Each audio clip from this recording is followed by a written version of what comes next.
a living tapestry of tradition, talent, and togetherness. Beyond the classrooms, IIULER pulses with life through vibrant cultural dance, competitive cricket, and collaborative music organized by various student committees.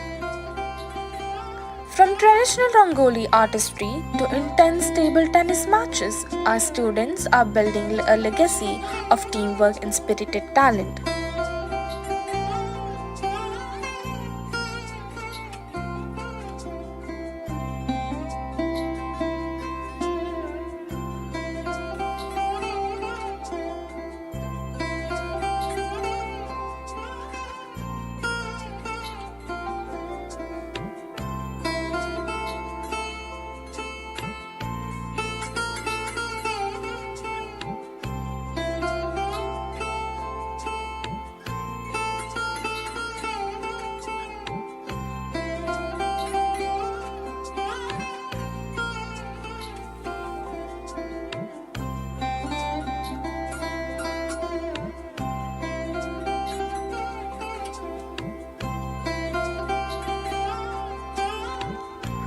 Our students bridge the gap between theory and practice through elite moot courts and high-level judicial conference.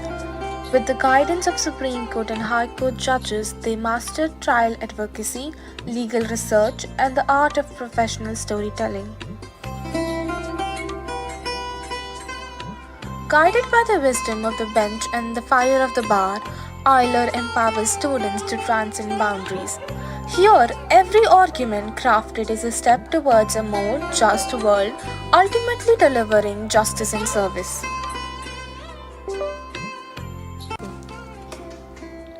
In 1961, a defining moment in India's legal history took shape with the enactment of the Advocates Act. This legislation led to the establishment of the Bar Council of India, entrusting it with the responsibility of regulating legal education across the country. In 1986, the Bar Council of India Trust initiated a transformative reform by establishing the National Law School of India University in Bengaluru. This also marked the introduction of a 5-year integrated law degree program, redefining legal education. Continuing this legacy of innovation, in 2022, the India International University of Legal Education and Research, IIULER Goa, was established by the Bar Council of India Trust under the Pearl First initiative. IIULER represents the next phase in legal education, combining global perspectives, research-driven learning, and professional excellence rooted in the vision of the Bar Council of India. IIULER is built on a vision of Honorable Shri Manan Kumar Mishra, Chairman of Bar Council of India and Bar Council of India Trust Pearl First. He envisioned a future-ready legal education, proposing IIULER being a hub for super specialization in niche legal areas like telecom, election, administrative law, and many more such fields. He believes that the process of learning never ends for a lawyer who is essentially a student of law forever.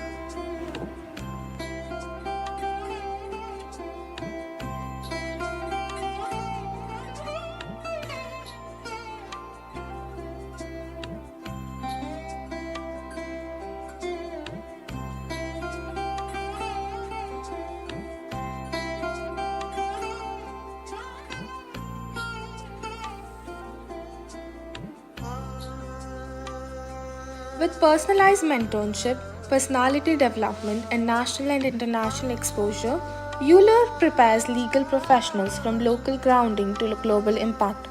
Aligned with globalized legal curriculum, IIULER is where legal education meets the world.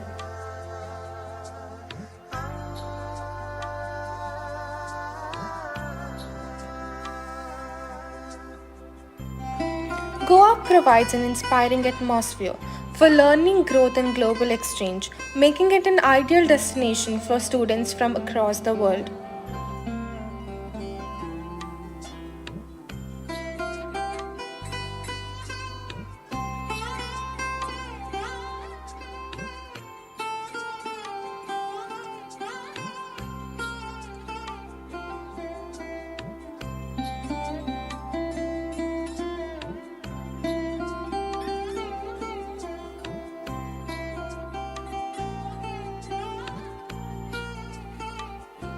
IIULER offers a socially relevant legal education, blending traditional teaching with innovative methods like electronic and open access learning, supported by personalized mentorship and an intellectually collaborative atmosphere that is rooted in India's rich tradition of learning and justice, yet firmly forward looking.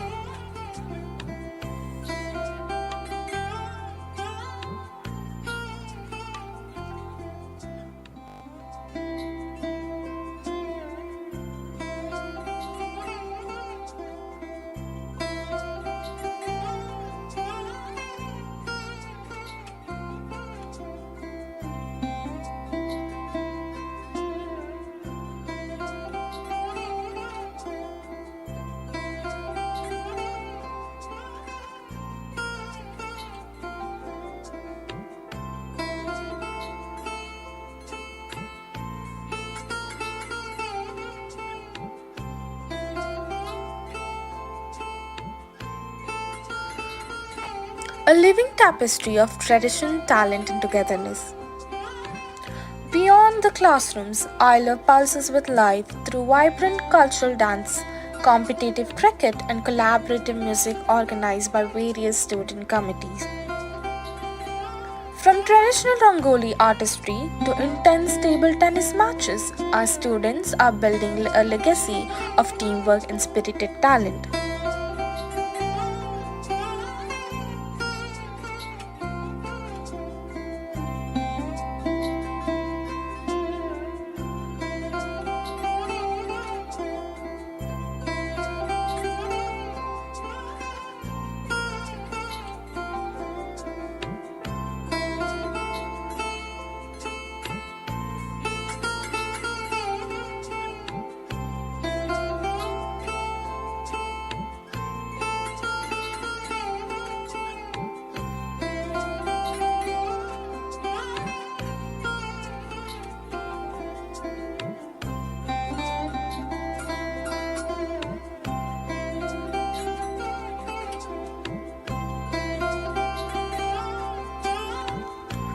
Our students bridge the gap between theory and practice through elite moot courts and high-level judicial conference.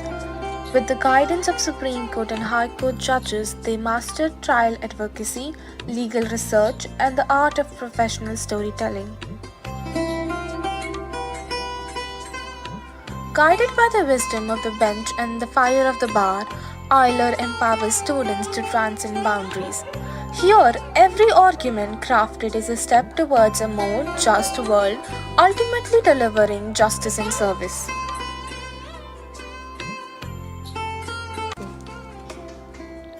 In 1961, a defining moment in India's legal history took shape with the enactment of the Advocates Act.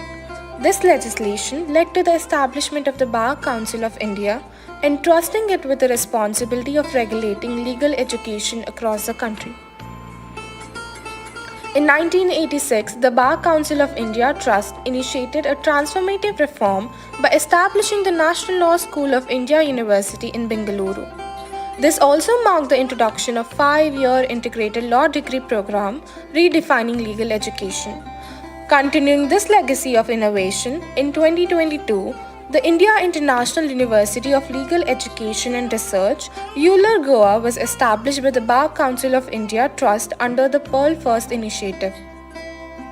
IIULER represents the next phase in legal education, combining global perspectives, research-driven learning, and professional excellence rooted in the vision of the Bar Council of India.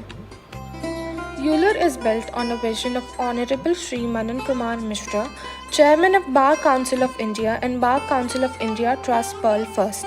He envisioned a future-ready legal education, proposing IIULER being a hub for super specialization in niche legal areas like telecom, election, administrative law, and many more such fields. He believes that the process of learning never ends for a lawyer who is essentially a student of law forever.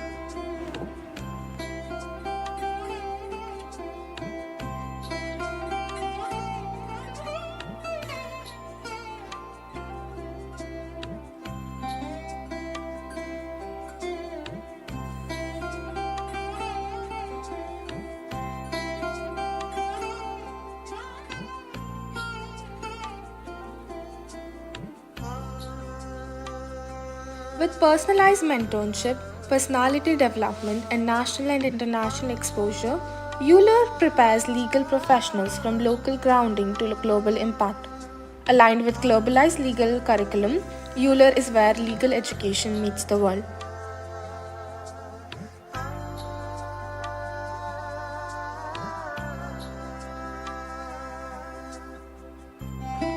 Goa provides an inspiring atmosphere for learning, growth, and global exchange, making it an ideal destination for students from across the world.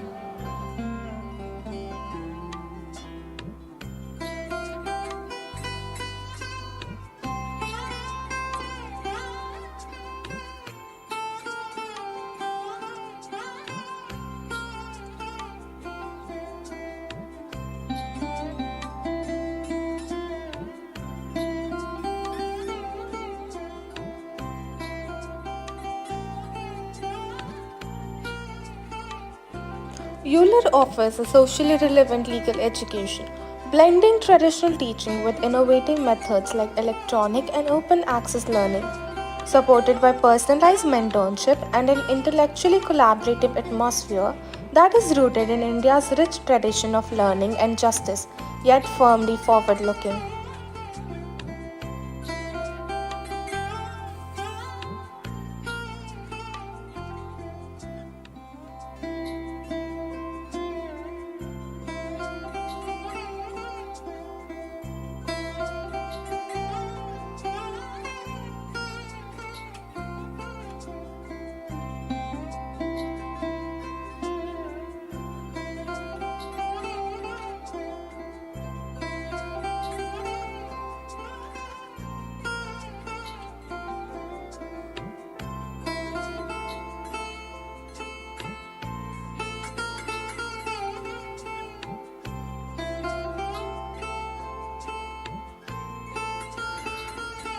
A living tapestry of tradition, talent, and togetherness.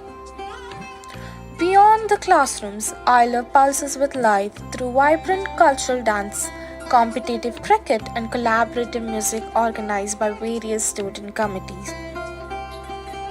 From traditional Rangoli artistry to intense table tennis matches, our students are building a legacy of teamwork and spirited talent.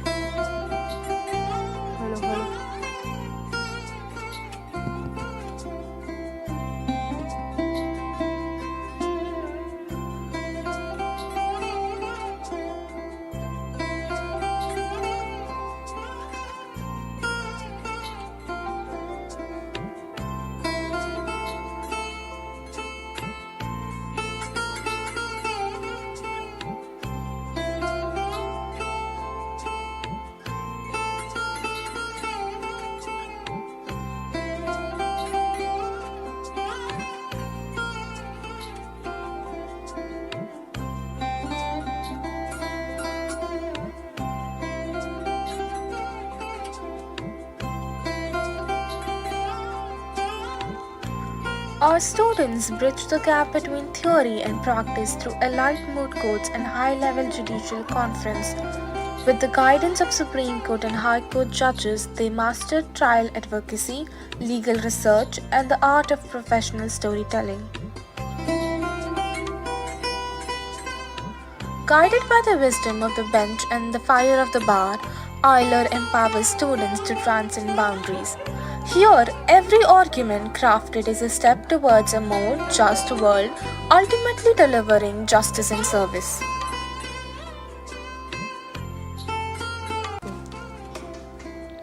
In 1961, a defining moment in India's legal history took shape with the enactment of the Advocates Act. This legislation led to the establishment of the Bar Council of India, entrusting it with the responsibility of regulating legal education across the country. In 1986, the Bar Council of India Trust initiated a transformative reform by establishing the National Law School of India University in Bengaluru. This also marked the introduction of a 5-year integrated law degree program, redefining legal education. Continuing this legacy of innovation, in 2022, The India International University of Legal Education and Research, IIULER Goa, was established by the Bar Council of India Trust under the Pearl First initiative. IIULER represents the next phase in legal education, combining global perspectives, research-driven learning, and professional excellence rooted in the vision of the Bar Council of India. IIULER is built on a vision of Honorable Shri Manan Kumar Mishra, Chairman of Bar Council of India and Bar Council of India Trust Pearl First. He envisioned a future-ready legal education, proposing IIULER being a hub for super specialization in niche legal areas like telecom, election, administrative law, and many more such fields. He believes that the process of learning never ends for a lawyer who is essentially a student of law forever.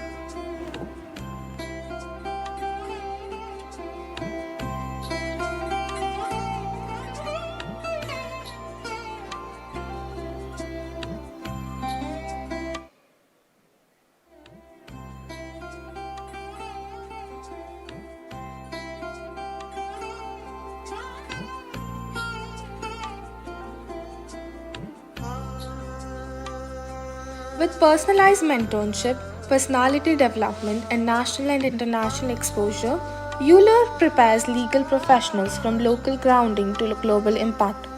Aligned with globalized legal curriculum, IIULER is where legal education meets the world.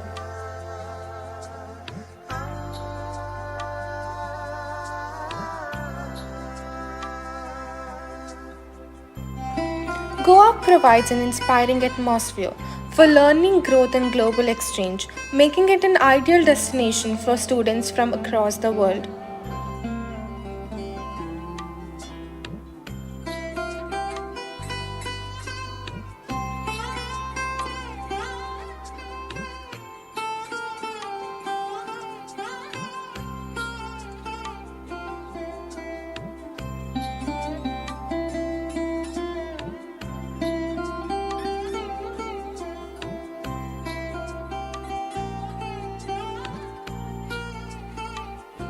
IIULER offers a socially relevant legal education, blending traditional teaching with innovative methods like electronic and open access learning.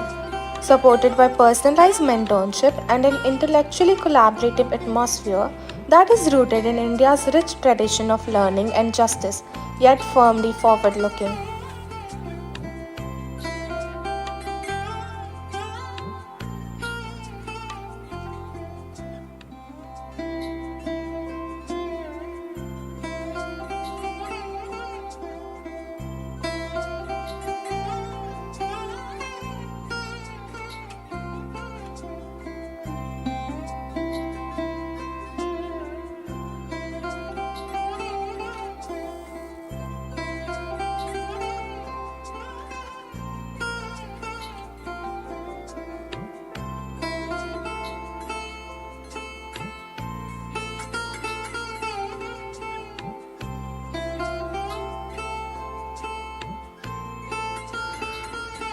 A living tapestry of tradition, talent, and togetherness. Beyond the classrooms, IIULER pulses with life through vibrant cultural dance, competitive cricket, and collaborative music organized by various student committees. From traditional Rangoli artistry to intense table tennis matches, our students are building a legacy of teamwork and spirited talent.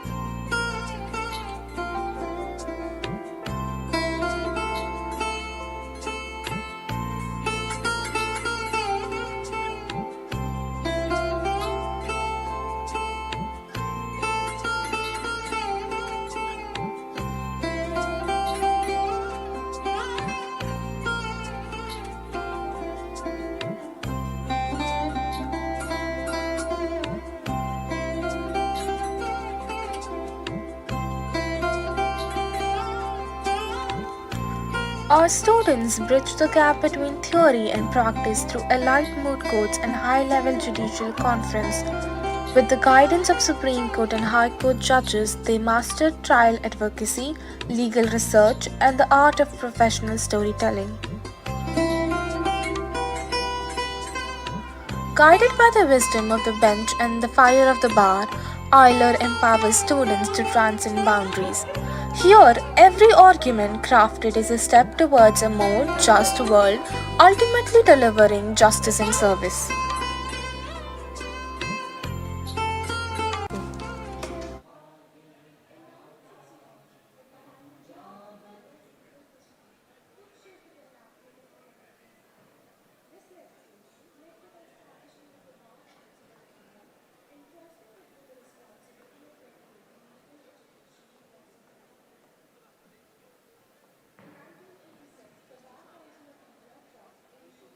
Transformative reform by establishing the National Law School of India University in Bengaluru.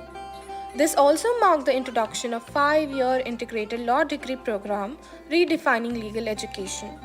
Continuing this legacy of innovation, in 2022, the India International University of Legal Education and Research, IIULER Goa, was established by the Bar Council of India Trust under the Pearl First initiative.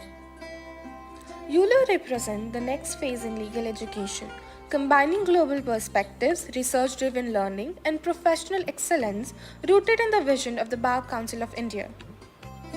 IIULER is built on a vision of Honorable Shri Manan Kumar Mishra, Chairman of Bar Council of India and Bar Council of India Trust Pearl First. He envisioned a future-ready legal education, proposing IIULER being a hub for super specialization in niche legal areas like telecom, election, administrative law, and many more such fields. He believes that the process of learning never ends for a lawyer who is essentially a student of law forever.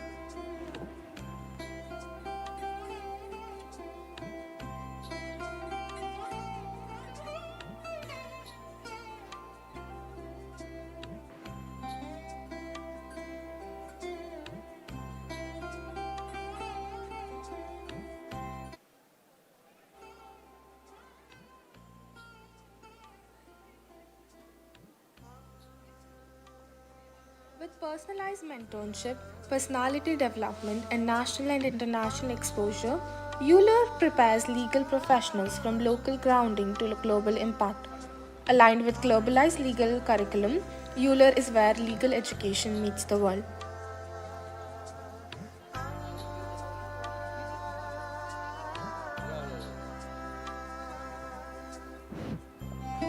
Goa provides an inspiring atmosphere for learning, growth, and global exchange, making it an ideal destination for students from across the world.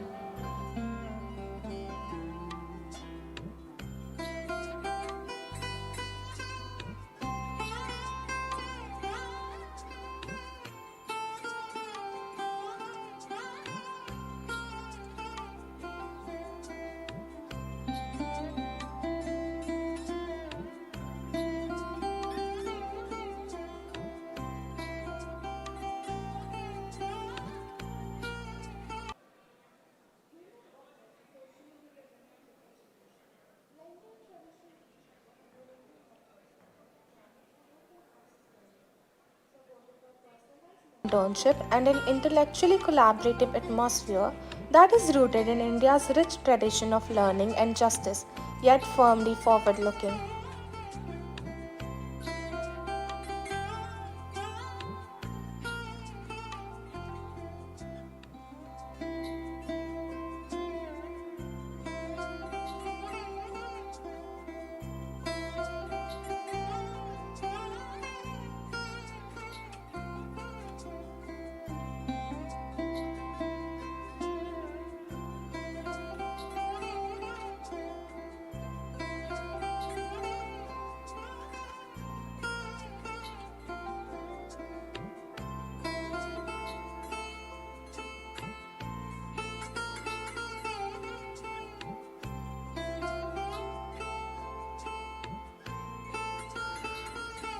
A living tapestry of tradition, talent, and togetherness.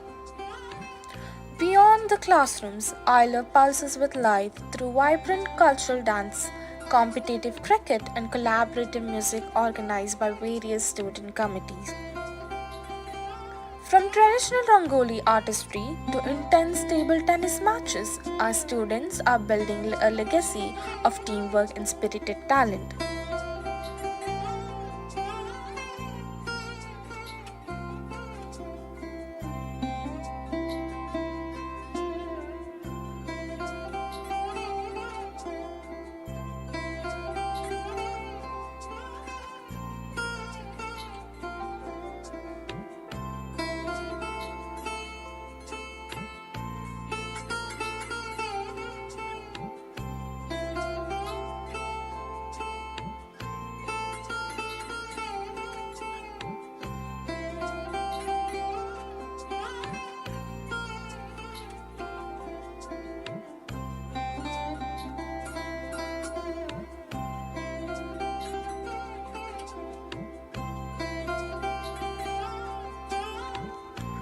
Our students bridge the gap between theory and practice through elite moot courts and high-level judicial conference. With the guidance of Supreme Court and High Court judges, they mastered trial advocacy, legal research, and the art of professional storytelling. Guided by the wisdom of the bench and the fire of the bar, IIULER empowers students to transcend boundaries. Here, every argument crafted is a step towards a more just world, ultimately delivering justice and service.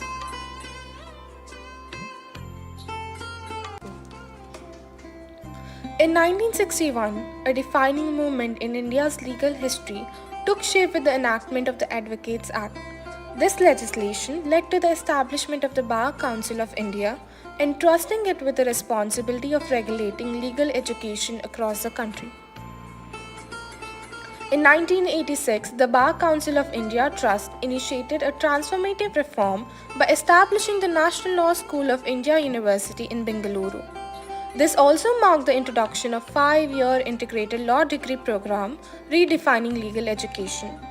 Continuing this legacy of innovation, in 2022, the India International University of Legal Education and Research, IIULER Goa, was established by the Bar Council of India Trust under the Pearl First initiative. IIULER represents the next phase in legal education, combining global perspectives, research-driven learning, and professional excellence rooted in the vision of the Bar Council of India. IIULER is built on a vision of Honorable Shri Manan Kumar Mishra, Chairman of Bar Council of India and Bar Council of India Trust Pearl First. He envisioned a future-ready legal education, proposing IIULER being a hub for super specialization in niche legal areas like telecom, election, administrative law, and many more such fields. He believes that the process of learning never ends for a lawyer who is essentially a student of law forever.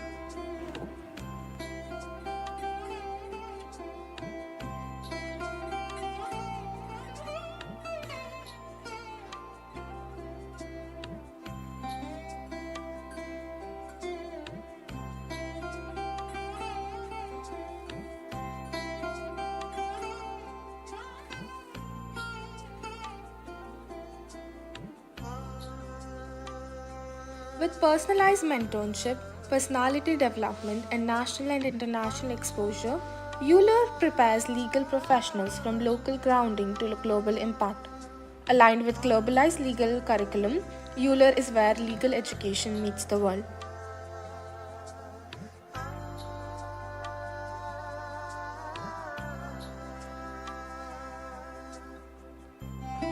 Goa provides an inspiring atmosphere for learning, growth, and global exchange, making it an ideal destination for students from across the world.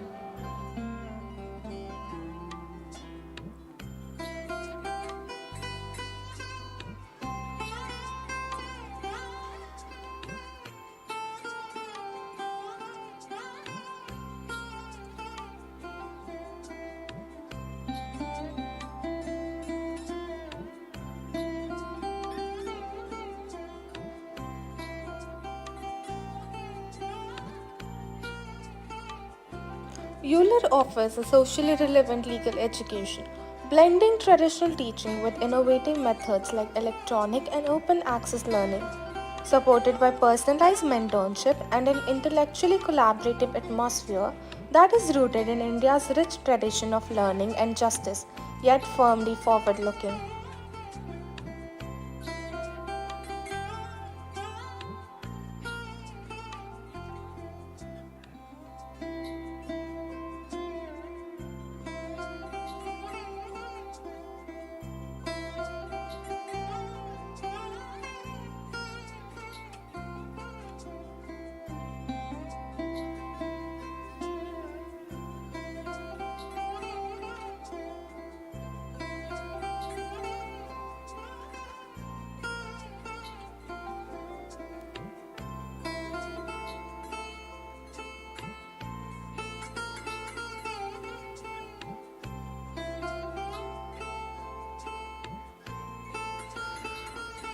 A living tapestry of tradition, talent, and togetherness. Beyond the classrooms, IILER pulses with life through vibrant cultural dance, competitive cricket, and collaborative music organized by various student committees. From traditional Rangoli artistry to intense table tennis matches, our students are building a legacy of teamwork and spirited talent.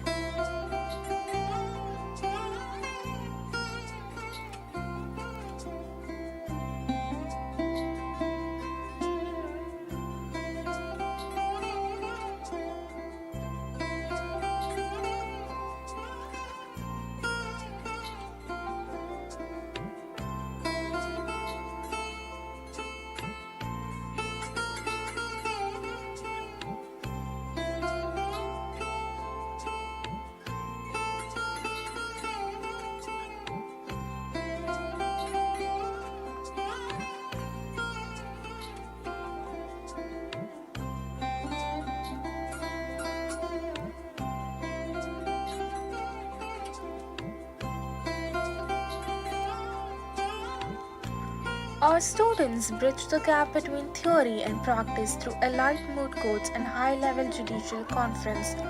With the guidance of Supreme Court and High Court judges, they mastered trial advocacy, legal research, and the art of professional storytelling. Guided by the wisdom of the bench and the fire of the bar, IILER empowers students to transcend boundaries. Here, every argument crafted is a step towards a more just world, ultimately delivering justice and service.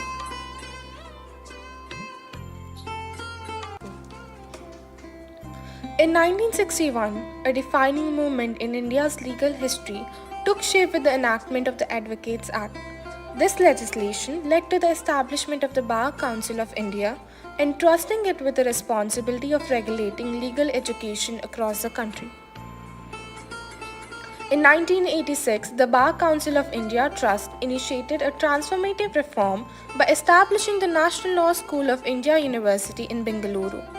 This also marked the introduction of 5-year integrated law degree program, redefining legal education. Continuing this legacy of innovation, in 2022, the India International University of Legal Education and Research, IIULER Goa, was established by the Bar Council of India Trust under the Pearl First initiative. IIULER represents the next phase in legal education, combining global perspectives, research-driven learning, and professional excellence rooted in the vision of the Bar Council of India. IIULER is built on a vision of Honorable Shri Manan Kumar Mishra, Chairman of Bar Council of India and Bar Council of India Trust Pearl First. He envisioned a future-ready legal education, proposing IIULER being a hub for super specialization in niche legal areas like telecom, election, administrative law, and many more such fields. He believes that the process of learning never ends for a lawyer who is essentially a student of law forever.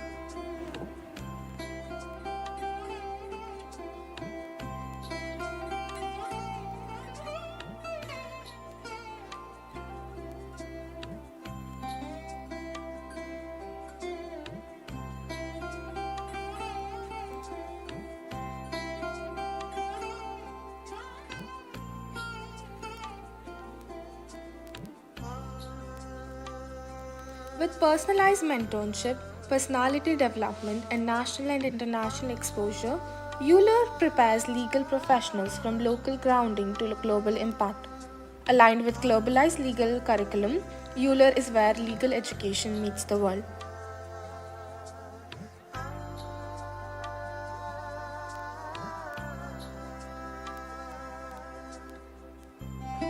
Goa provides an inspiring atmosphere for learning, growth, and global exchange, making it an ideal destination for students from across the world.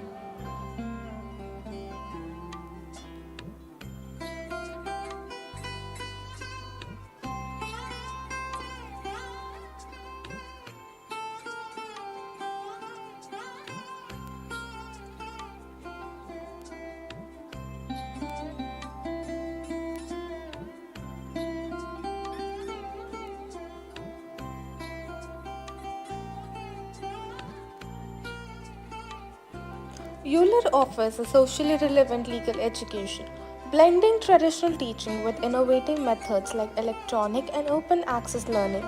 Supported by personalized mentorship and an intellectually collaborative atmosphere that is rooted in India's rich tradition of learning and justice, yet firmly forward looking.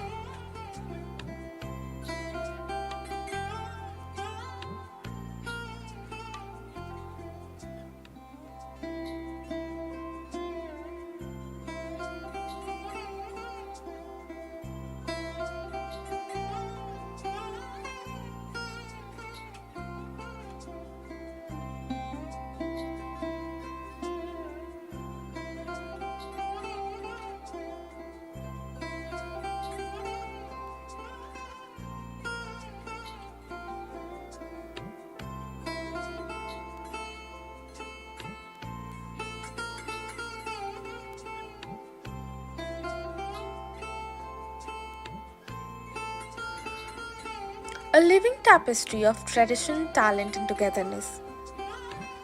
Beyond the classrooms, IILER pulses with life through vibrant cultural dance, competitive cricket, and collaborative music organized by various student committees. From traditional Rangoli artistry to intense table tennis matches, our students are building a legacy of teamwork and spirited talent.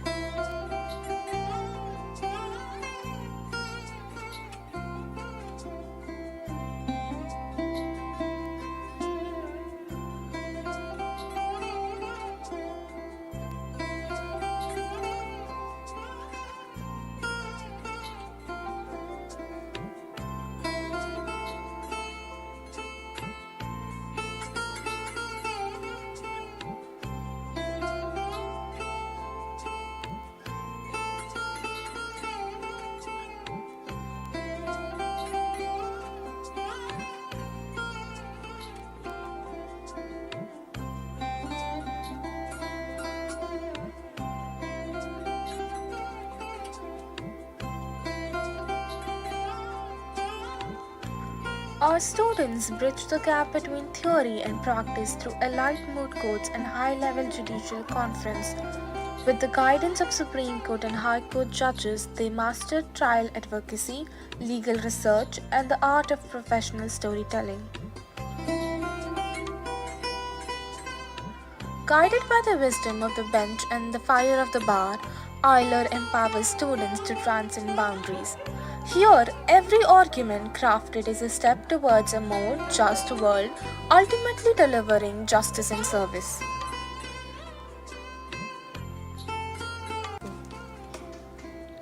In 1961, a defining moment in India's legal history took shape with the enactment of the Advocates Act. This legislation led to the establishment of the Bar Council of India, entrusting it with the responsibility of regulating legal education across the country. Good morning, ladies and gentlemen. Welcome to India International University of Legal Education and Research, IIULER Goa. Before we begin, I would like to make a few announcements. Please ensure that all mobile phones and electronic devices are switched off or put on silent mode.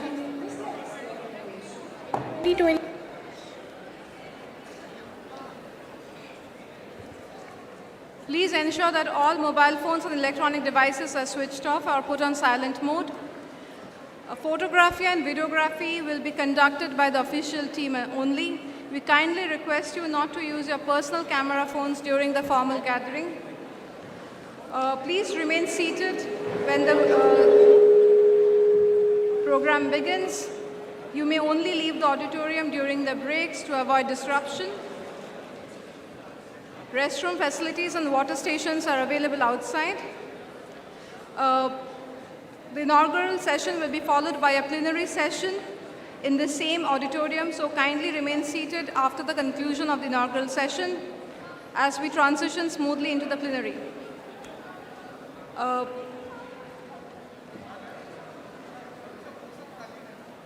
Okay, so I will now formally introduce myself. I am Professor Yashamati Ghosh, faculty at IIULER, and it is my privilege to welcome you on this auspicious day of this momentous occasion.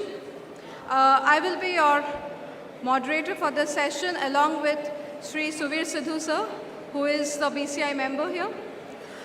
This conference, National Conference and Symposium, is on the theme of mediation, how far significant in the present day context.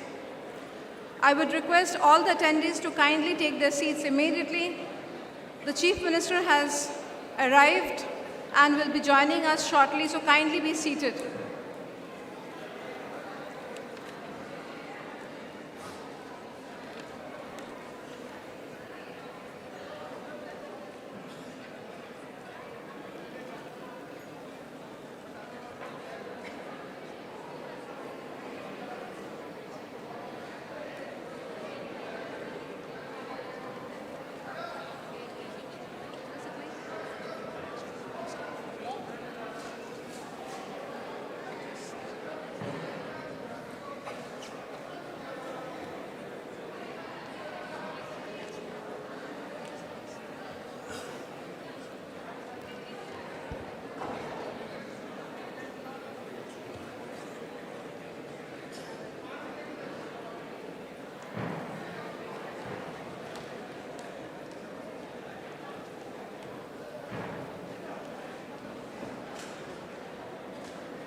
I request all to be seated.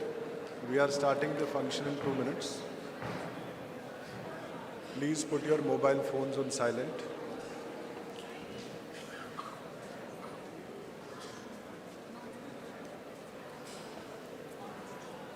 Kindly stand up when the dignitaries arrive and welcome them with a huge round of applause, please.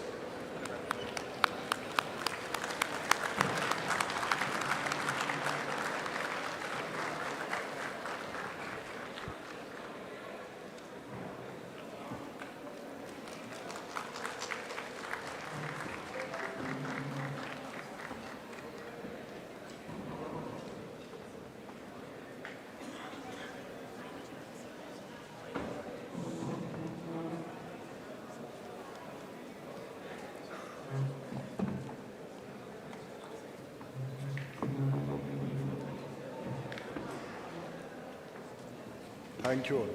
Please be seated. On the cusp of New Year, it is my honor and privilege to welcome all the dignitaries and distinguished guests to this beautiful city of Goa and at our campus. We are honored to have an extraordinary gathering of legal luminaries, judges from the highest courts of our land, distinguished advocates, academicians, and students from across the country. This two-day conference promises to be a landmark event in advancing the cause of mediation in India. Ladies and gentlemen, I recognize the presence of all present on the dais. We have with us Honorable Mr. Justice Suryakant, the Chief Justice of India, who shall be inaugurating the conference address. Dr. Pramod Sawant, Honorable Chief Minister of Goa, the chief guest for this inaugural session. Honorable Mr. Justice J.K. Maheshwari, Judge Supreme Court of India. Honorable Mr. Justice P.S. Narasimha, Judge Supreme Court of India and the Chancellor of IIULER Goa. Honorable Mr. Justice Ehsanuddin Amanullah, Judge Supreme Court of India. Honorable Mr. Justice Prashant Kumar Mishra, Judge Supreme Court of India. Honorable Mr. Justice Ujjwal Bhuyan, Judge Supreme Court of India. Honorable Mr. Justice N. Koteswar Singh, Judge Supreme Court of India, and Shri Devidas J. Pangam, Learned Advocate General for the State of Goa. We also have with us the organizers led by Shri Manan Kumar Mishra, Senior Advocate, Chairman Bar Council of India and of Bar Council of India Trust Pearl First, and Honorable Member of Parliament Rajya Sabha.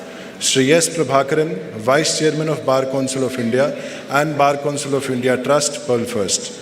Shri Apurva Kumar Sharma, Chairman Executive Committee, Bar Council of India and Executive Chairman of Bar Council of India Trust, Pearl First. And Professor Dr. R. Venkata Rao, Vice Chancellor, IIULER Goa. I also request all members of the Bar Council of India representing different states to take their seats on the dais as well in the second row. Thank you all. Now I request all to please stand up for the national anthem.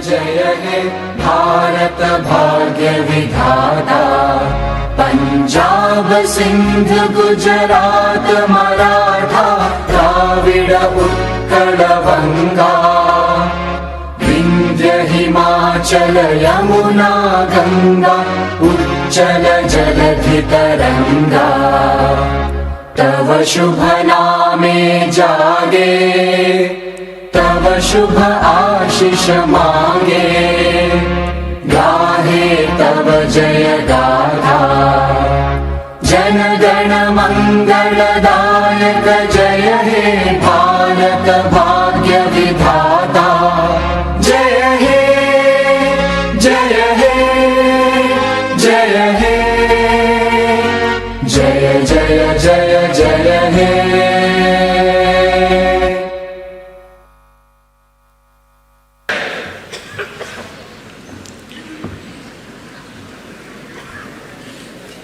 May I now request members of the Bar Council of India to felicitate our honorable dignitaries to show our deep gratitude for their kind presence.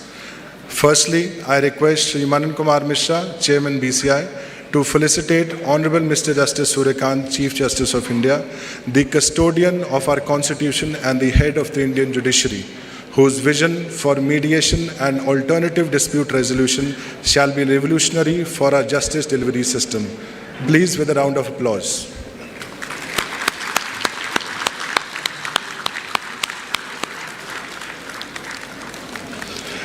I also request Vice Chairman Shri S. Prabhakaran to felicitate Honorable Mr. Justice J.K. Maheshwari, Judge Supreme Court of India.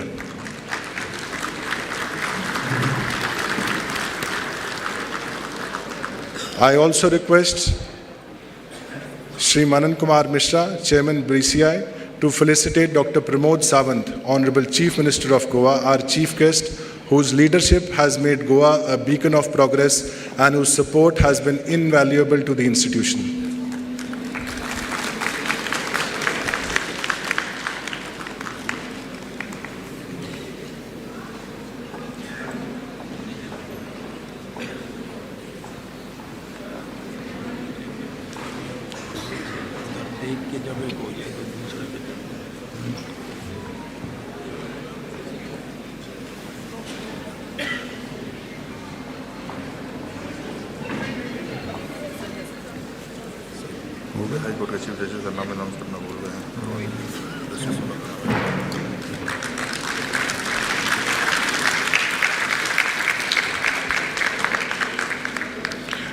Now request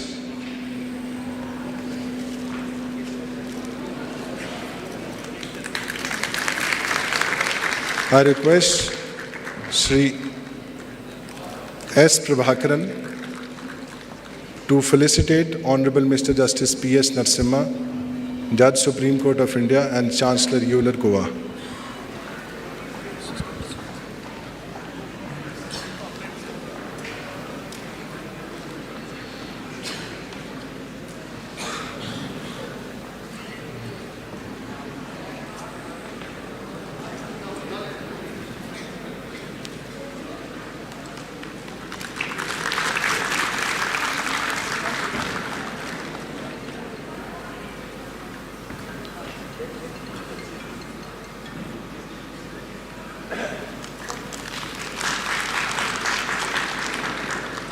I request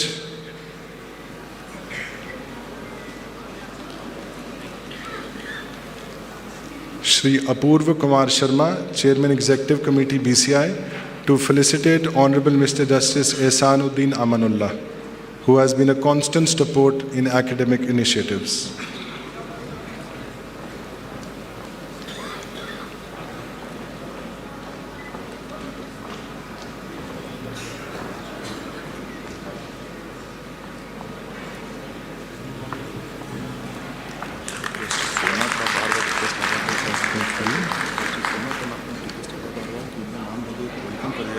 Apology that I missed to welcome the Justice Chancellor. है नहीं यहाँ पे बैठे हुए dash पे हैं, आपने announce करते हुए उनका नाम नहीं लिया। श्री चंद्र हाँ, justice Shri Sanjay, chief justice Bombay.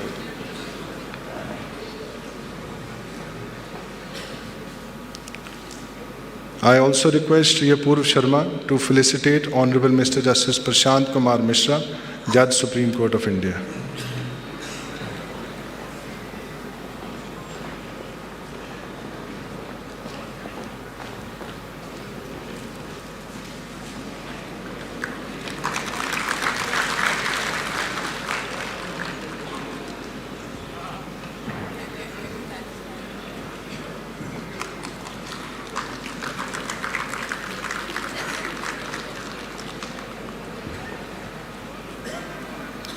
Now I request Sri Devidas J. Pangam, Learned Advocate General for the State of Goa, to felicitate Honorable Mr. Justice Ujjal Bhuyan, Judge Supreme Court of India.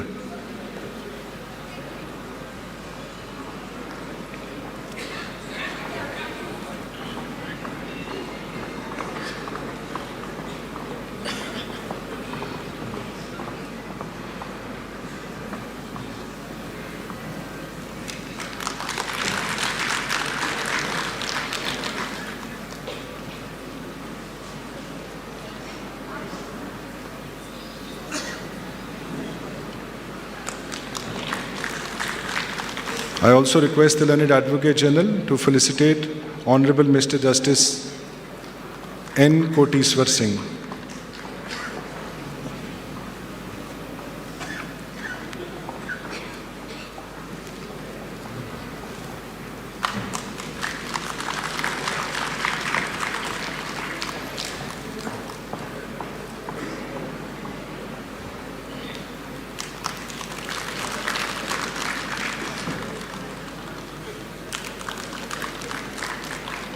We also recognize and deeply appreciate the kind presence of Mr. Justice Shri Chandrasekhar, Chief Justice of the Bombay High Court.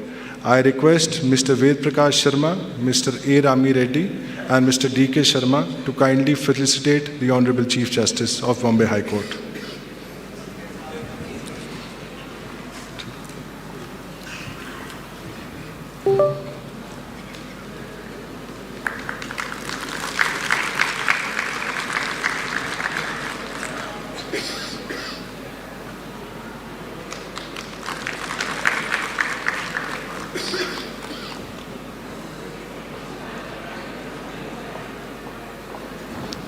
Now I request Shri N. Manoj Kumar, Executive Vice Chairman BCI, and Dr. Amit Kumar Ved and Mr. Bhakta Bhushan Barik to felicitate Shri Devidas J. Pangam, Learned Advocate General of Goa.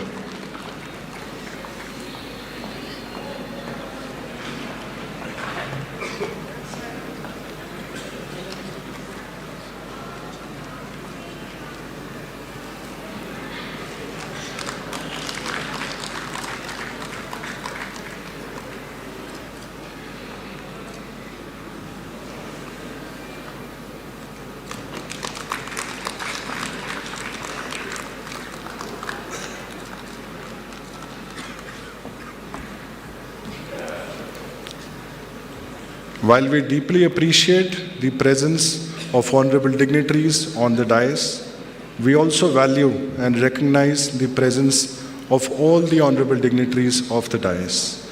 Now I request all members of BCI and faculty members to come off the dais and felicitate all the guests named hereinafter sitting off the dais. We value and recognize the off-dais presence of Honorable Mr. Justice Sudhir Singh, Acting Chief Justice of Patna High Court. I request senior members of the Bar Council of India, accompanied by senior faculty members, to felicitate the Honorable Chief Justice of Patna High Court.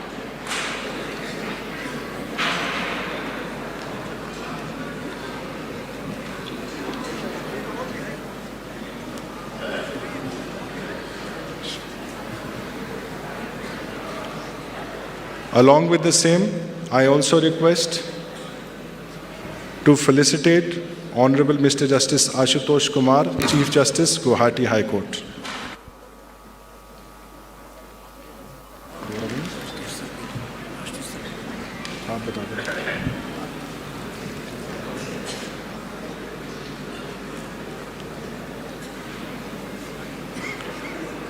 We also recognize the presence of Honorable Mr. Justice A.K. Sikri, retired Judge, Supreme Court of India. The members of the BCI and the faculty are also requested to felicitate him. We also recognize the value and presence of honorable judges from the Patna High Court, who are also, some of them are present with their spouses. I request the members of BCI and the faculty members to felicitate them and also present the traditional Goan necklace to their spouses as well. Honorable Mr. Justice Rajiv Ranjan Prasad, Honorable Justice Nani Tagia, Honorable Justice Sanjay Kumar Singh, Honorable Justice A. Abhishek Reddy, Honorable Justice Purnendu Singh, Honorable Justice Gunnu Anupama Chakravarti, Honorable Justice Shailendra Singh, Honorable Justice Alok Kumar Pandey, Honorable Justice Jitendra Kumar, Honorable Justice Dr. Anshuman, Honorable Justice Rudra Prakash Mishra, Honorable Justice Ramesh Chand Malviya, Honorable Justice Shashi Bhushan Prasad Singh, Honorable Justice Ashok Kumar Pandey, Honorable Justice Saurendra Pandey, Honorable Justice Ajit Kumar.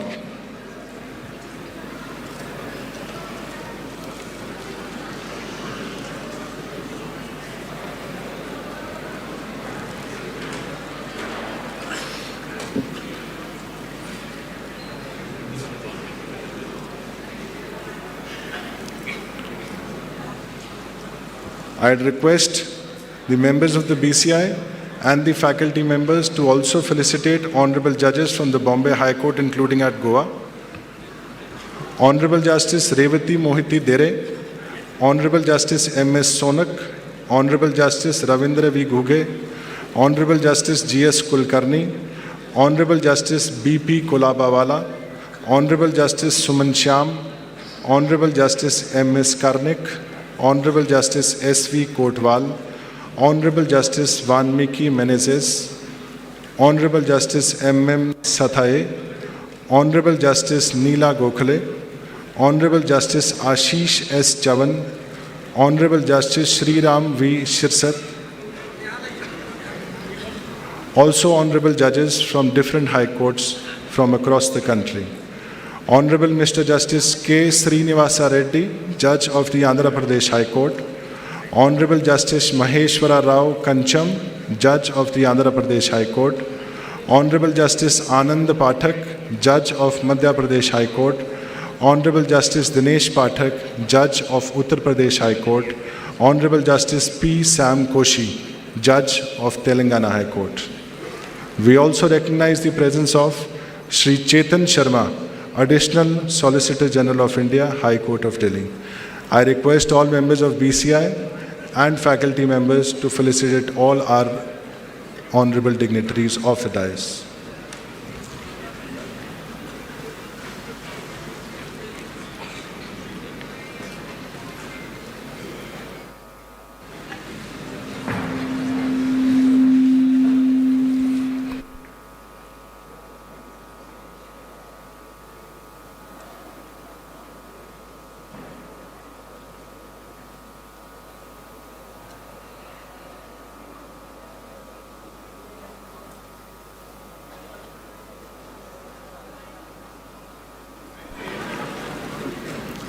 Thank you all.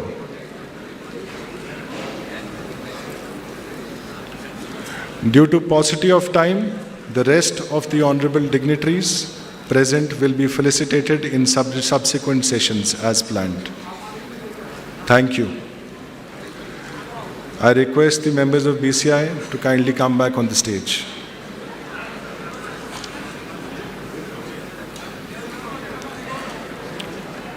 Towards fulfillment of our commitment to the cause of mediation, we would now request Honorable Mr. Justice Suryakant, Chief Justice of India, to lead us in taking the mediation pledge. All are requested to kindly stand for taking the mediation pledge. Honorable CJI will read and we all will repeat after. Kindly stand.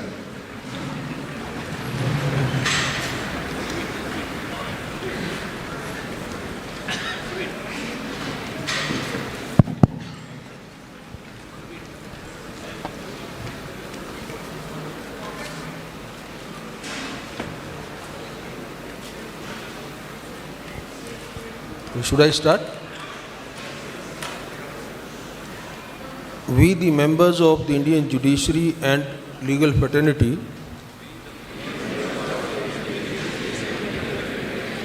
solemnly pledge to uphold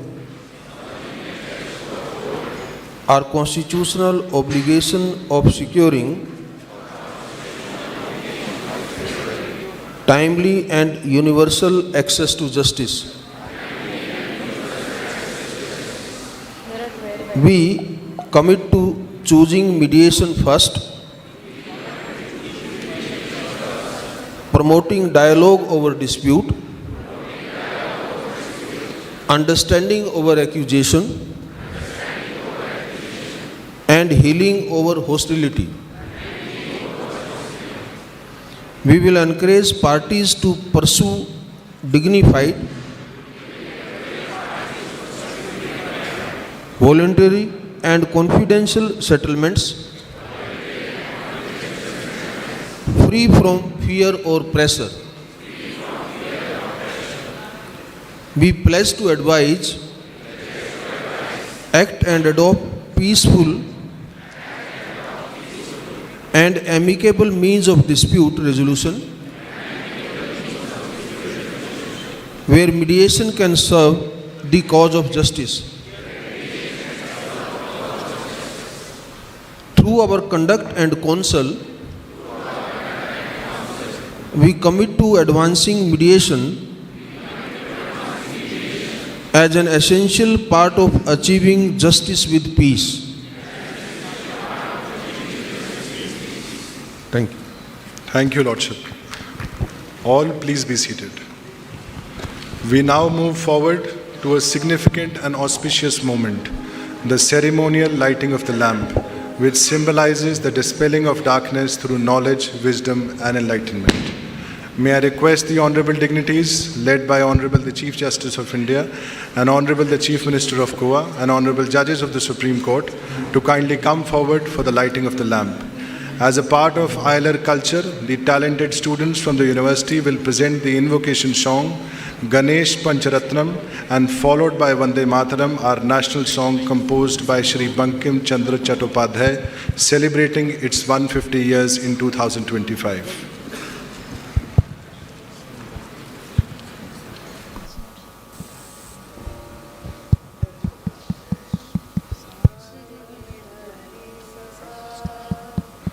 मुदाकरात् मोदकं सदा विमुक्तिसाधकं कलाधरावतं सकं विलासिलोकरक्षकम् अनायकैकनायकं विनाशिते भदैत्यकं नताशुभाशुनाशकं नमामि तं विनायकम् नमामि तं विनायकम् न तेतरातिभीकरौ नवोदितार्कभास्वरौ न मत्सुरारिनिर्झरौ न तादिकापदुर्धरौ सुरेश्वरौ निधीश्वरौ गजेश्वरौ गणेश्वरौ महेश्वरौ समाश्रये परात्परं निरन्तरम् परात्परं निरन्तरम् समस्तलोकशङ्करं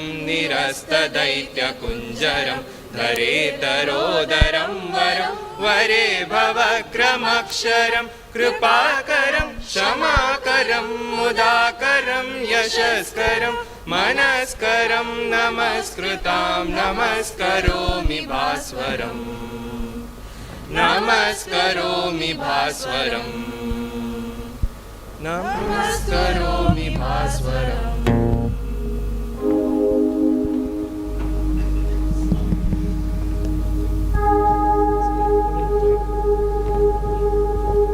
Hello.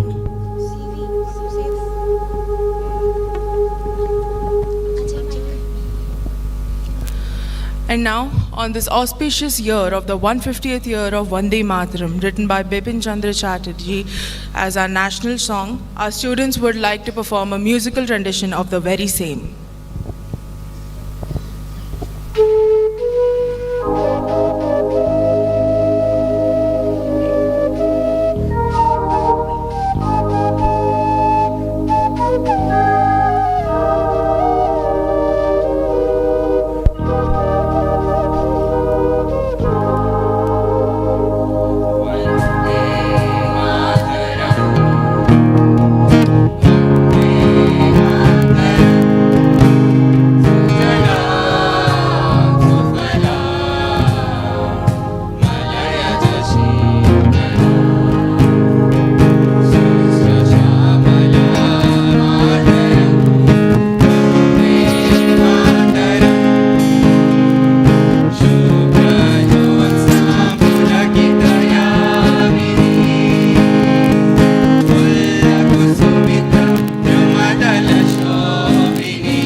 Thank you, dear students, for the beautiful and soul-stirring rendition.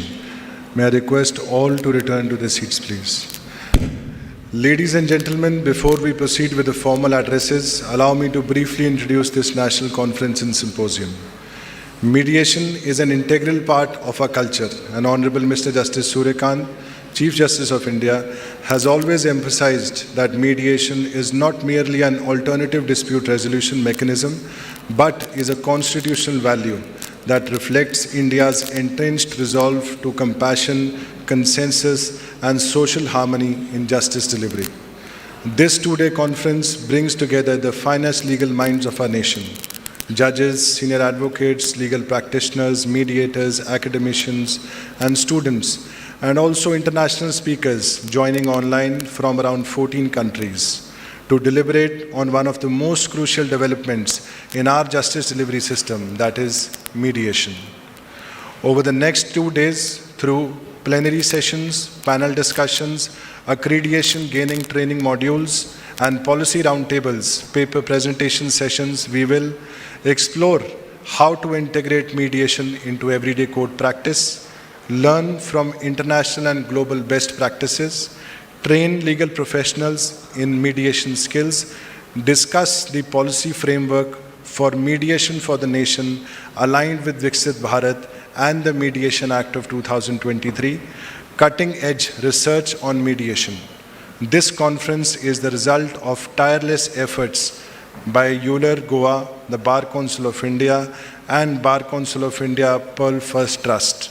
We are deeply grateful for the vision and support of Honorable Chairman Shri Manan Kumar Mishra and of all stakeholders. Now it gives me immense pleasure to invite Professor Dr. R. Venkata Rao, Vice Chancellor of IIULER Goa, to deliver the welcome address. Professor, please.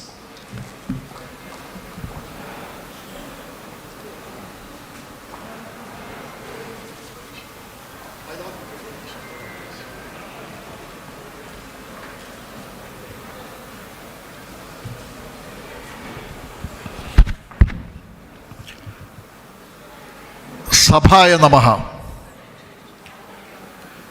What a magnificent spectacle and a visual treat today we have in IIULER Goa.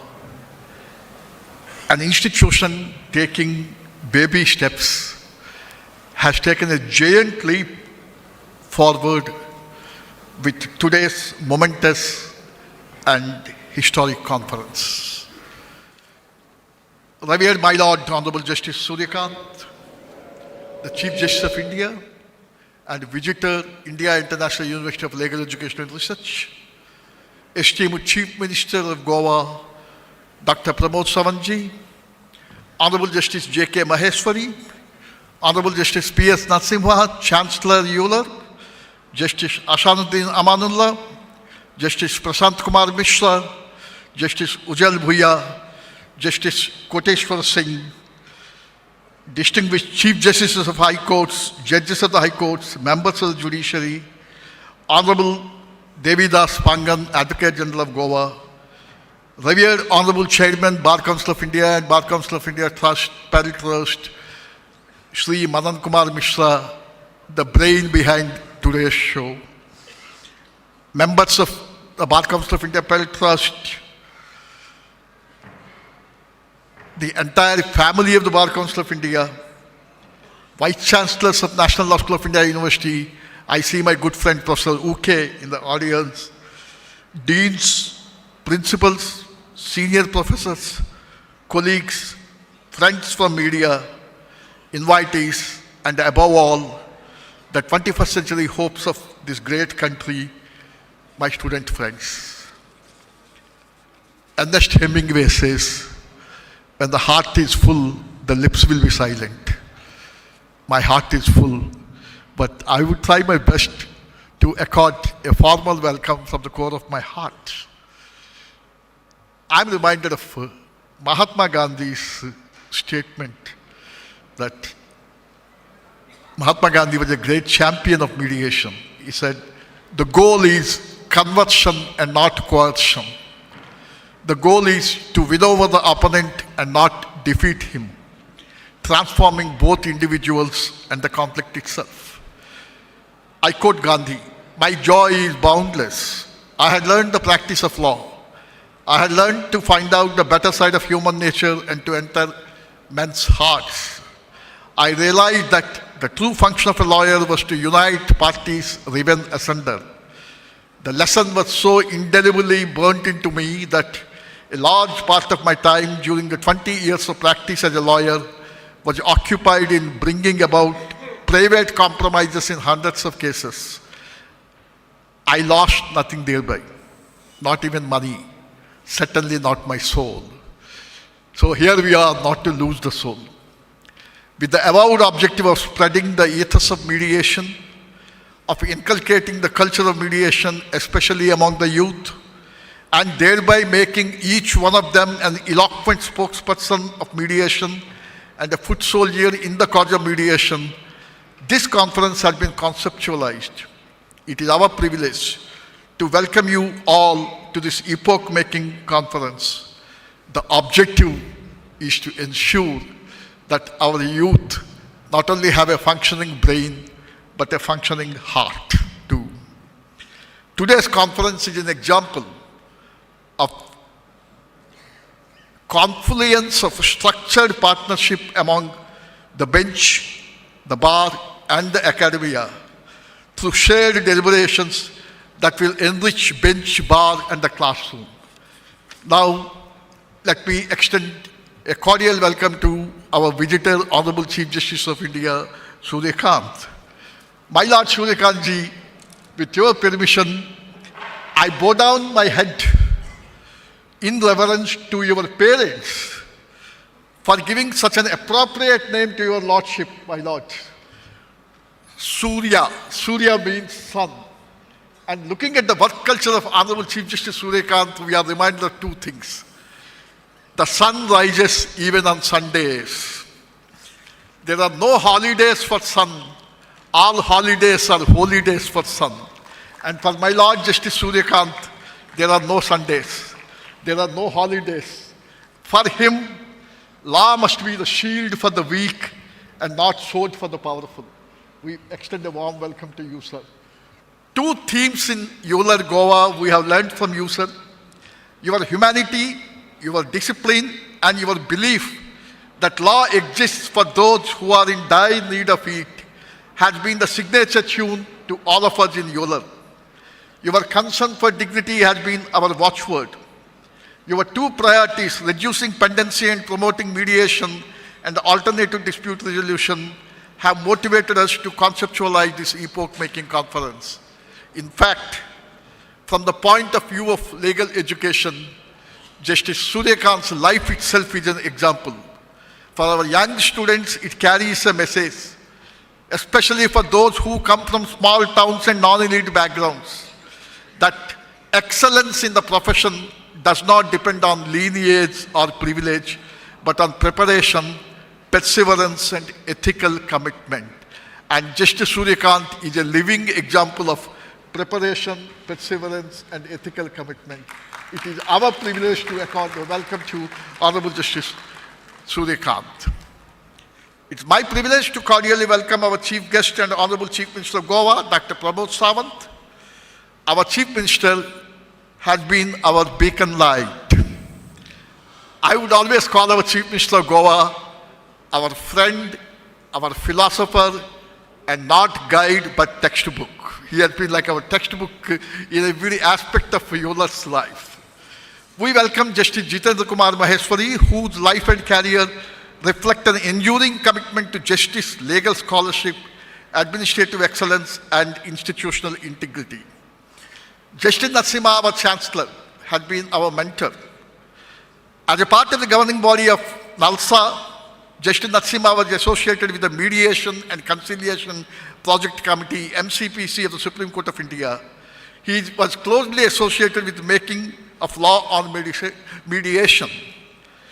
Cricket buffs would be delighted to know that when the Supreme Court of India appointed Justice Narasimha as a mediator in BCCI case, he could successfully mediate between the members of the board for holding election and constitution of an elected body. We are grateful to you, my Lord, Honorable Justice Narasimha, for your presence here.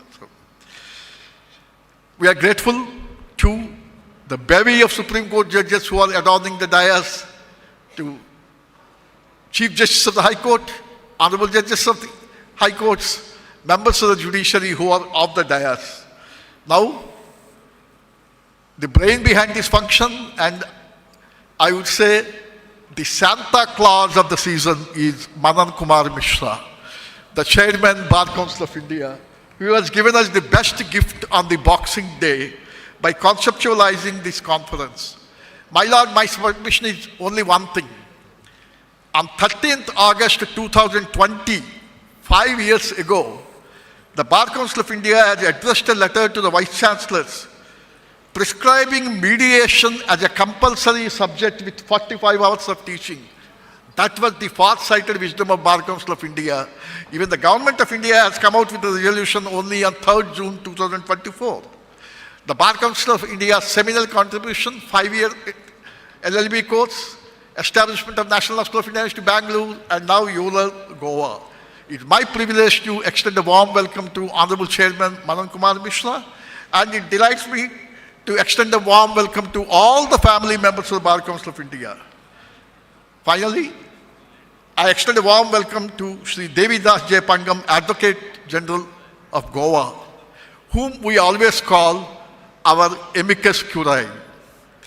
His omnipresence and omniscience for the activities of IIULER Goa has been responsible for IIULER taking giant strides. I welcome you all. I wish you all a fruitful and pleasant experience to make our surroundings secure,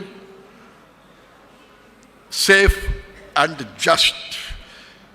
With this, I extend a warm welcome to all present here, and thank you very much for the chairman for giving me this opportunity. I wish you a very pleasant stay. Thank you very much. Thank you.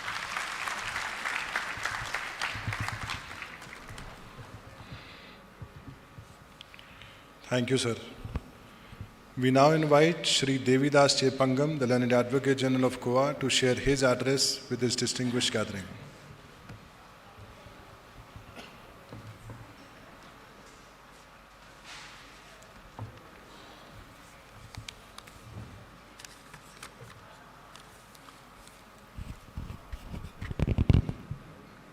Respected dignitaries, Honorable the Chief Justice of India, Justice Suryakant, Honorable Chief Minister of Goa, Sri Pramod Sawant, Honorable Judges of the Supreme Court of India, Honorable Chief Justices and Judges of all the High Courts, Honorable Chairman, Bar Council of India, members of the Bar and the Bench, dear students, a very good morning to all of you. We often speak about justice in grand terms, constitutional values, precedents, and principles. But for most people who walk into the court, justice is simpler. It is about being heard. It is about finding a solution that allows them to move on with dignity. It is about putting a rest to their problem and effectively and efficiently. That is where mediation comes, quietly but powerfully. A few years ago, a client came to me pertaining to a case involving a small family-run business. Two brothers who had built a business together over decades had fallen out apart after the death of the father. What began as a disagreement over accounts and management soon turned into multiple court cases, civil suits, injunction application, etc., etc. By the time matter reached the court, the business was suffering, employees were anxious, and the brothers were no longer on speaking terms. When the court suggested mediation, there was initial resistance. Each side was convinced that only a court order would resolve the dispute. However, once mediation commenced, the atmosphere gradually changed. In a calm setting, away from formalities of courtroom, the brothers began to speak about the earlier days of business, long hours of work, shared risk, and the trust they had built in local community. A skilled mediator gently guided the conversations, ensured that each side was heard without interruption, and helped shift the focus from position to feelings. It then became clear that the real dispute was not merely about money, but about a deep sense of exclusion and lack of appreciation. Through mediation, they agreed on a clear division of roles and responsibilities, a transparent financial arrangement, and most importantly, a way to communicate without hostility. The legal cases were withdrawn and the business stabilized. Today, while the brothers may not be as closely as before, they run their respective roles with mutual respect. This is what mediation achieves. It does not merely end litigation, it salvages relationships, livelihoods, and trust, an outcome that no decree, however well reasoned, can always deliver. Integrating mediation into everyday court practice is not about reducing the authority of the courts. It is about strengthening justice delivery. Courts decide rights, mediation restores relationship. Both have their place and both must work together. In our daily court works, we see matters where law is clear, but emotions are complex, mostly in family disputes, property disputes, partnership disagreements, service matters, and even commercial conflicts. A judicial order may resolve the legal issues, but it does not always heal the dispute. Mediation fills the gap. I recall a family dispute involving ancestral property in a Goan village. The case had passed from one generation to next. Children had grown up seeing their parents fight in court. When mediation was suggested, they said, this is a matter of principle. Yet, when mediation, a resolution was achieved, the settlement then reached was not perfect in law, but it was perfect for peace. For judges, mediation can become a natural extension of case management. At the right stage, a gentle nudge of have you considered mediation can change the entire course of the case. It saves judicial time, reduces pendency, and most importantly, gives parties ownership of the outcome. For lawyers, mediation is not a threat to advocacy. It is a refinement of it. A good lawyer knows when to fight and when to facilitate peace. Advising a client to mediate is not weakness, it is wisdom. Good arguments are often remembered by judges and appreciated by fellow lawyers. But for a client, what truly matters is whether problems have been resolved. In the end, clients remember lawyers not merely for how well they argued the case, but for how effectively they brought the dispute to a close. Goa has a unique advantage. We are a small state with close-knit communities. Many disputes arise not between strangers, but between people who will continue to live and work together. Mediation suits our social fabric. It reflects our traditional way of resolving issues through dialogue and mutual understanding. To integrate mediation into everyday court practice, we need three simple shifts. First, mindset. Seeing mediation not as an exception, but as a routine option. Second, training. Equipping judges and lawyers with mediation awareness and skills. Third, trust. Confidence and mediation is fair, confidential, and effective. In closing, mediation is not an alternative to courts. It is their natural ally. The courtroom will always remain the solemn forum where rights are determined and justice is delivered. Mediation, however, is the space where understanding is restored and solutions are shaped with empathy and consent. It is truly integrated mediation into our everyday courtroom practice. We will go beyond delivering judgments. We will deliver solutions and lasting closures, and that, in many ways, is the highest form of justice. Thank you. Jai Hind, Jai Gomantak.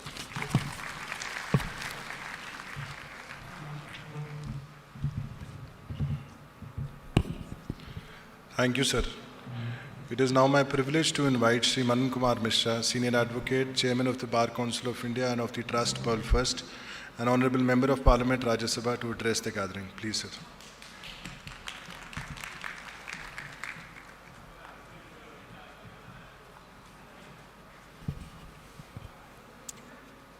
Honorable the Chief Justice of India, Mr. Surajkant Saab, Honorable the Chief Minister Goa, Dr. Pramod Sawant, Honorable Mr. Justice J.K. Maheshwari, Judge Supreme Court of India, Honorable Mr. Justice P.S. Narasimha, Judge Supreme Court of India, Chancellor, India International University of Legal Education and Research, Goa, Honorable Mr. Justice Asanuddin Amanullah, Judge Supreme Court of India, Honorable Mr. Justice Prasant Kumar Misra, Judge Supreme Court of India, Honorable Mr. Justice Ujjwal Bhuyan, Judge Supreme Court of India, Honorable Mr. Justice N. Koteshwar Singh, Judge, Supreme Court of India, Honorable the Chief Justice of Bombay High Court, Mr. Justice Chancellor ji, Honorable the Chief Justice of High Court of Guwahati, Mr. Justice Asutosh Kumar ji, Honorable the Acting Chief Justice of Patna High Court, Mr. Justice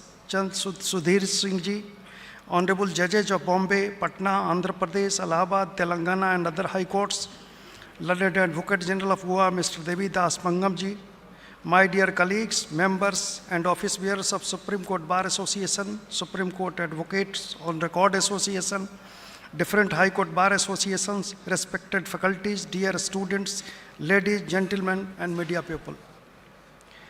Mediation is not a modern invention. It's older than statutes and wiser than precedents. It flows from India's civilizational memory, where disputes were resolved beneath trees, in village panchayats, and through dialogue guided by elders who understood that harmony is highest form of the order. Today, through the Mediation Act 2023, that ancient wisdom has found constitutional voice and statutory recognition.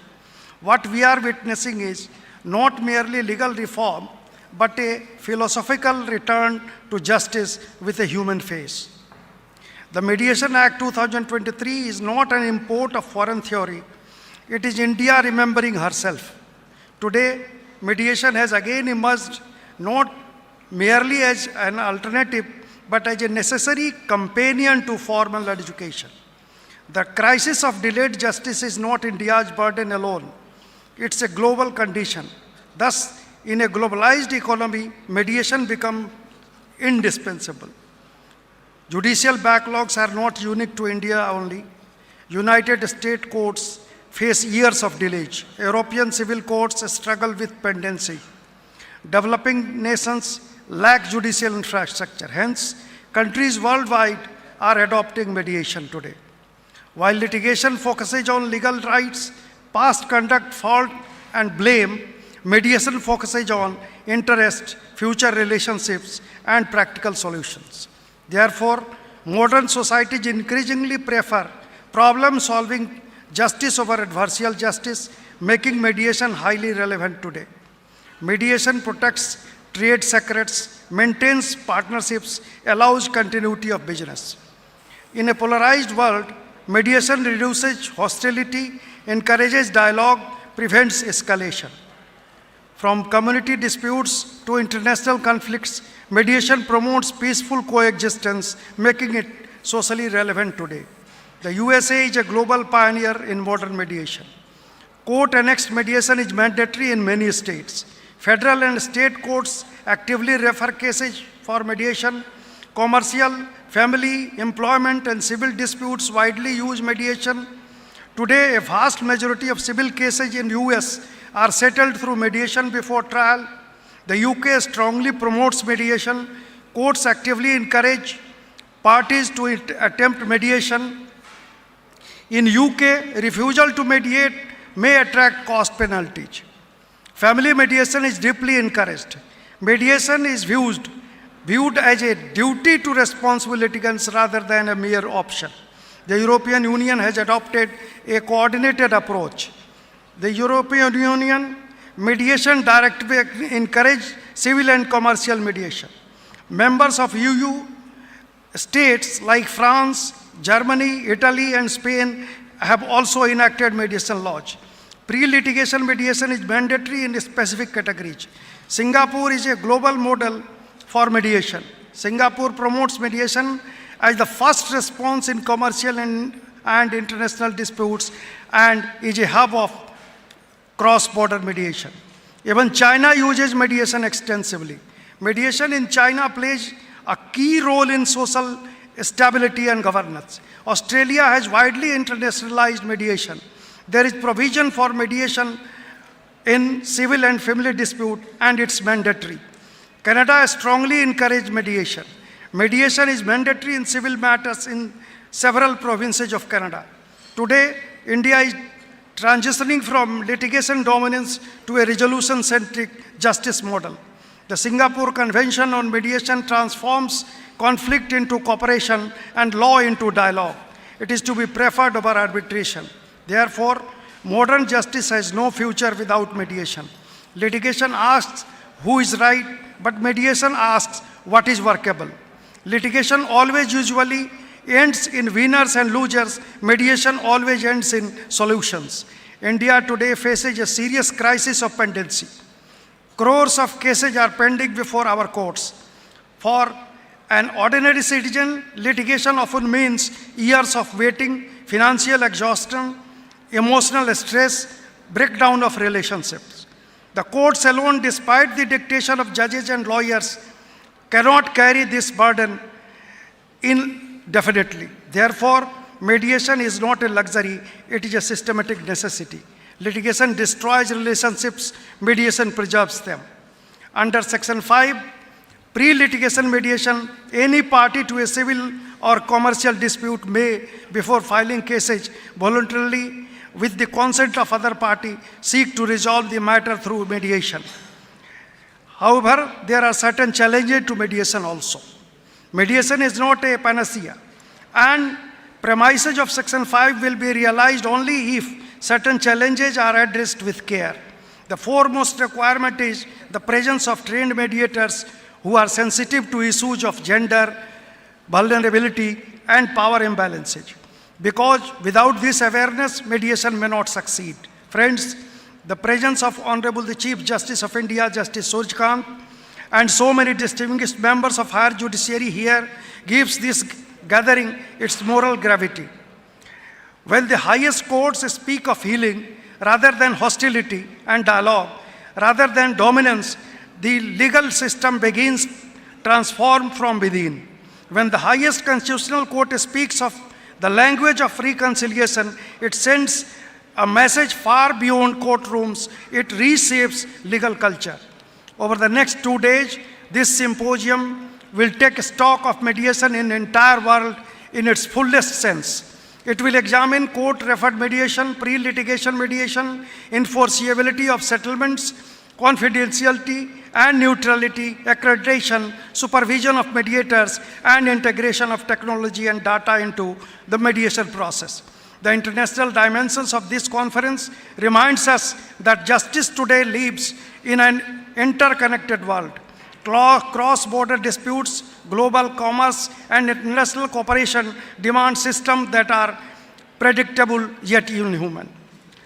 As Chairman of Bar Council of India, I wish to speak directly to the members of the bar and to the young lawyers present here. The lawyer of tomorrow will be judged not only by how fiercely he argues, but by how wisely he resolves. The advocate of the future cannot be only a warrior of litigation.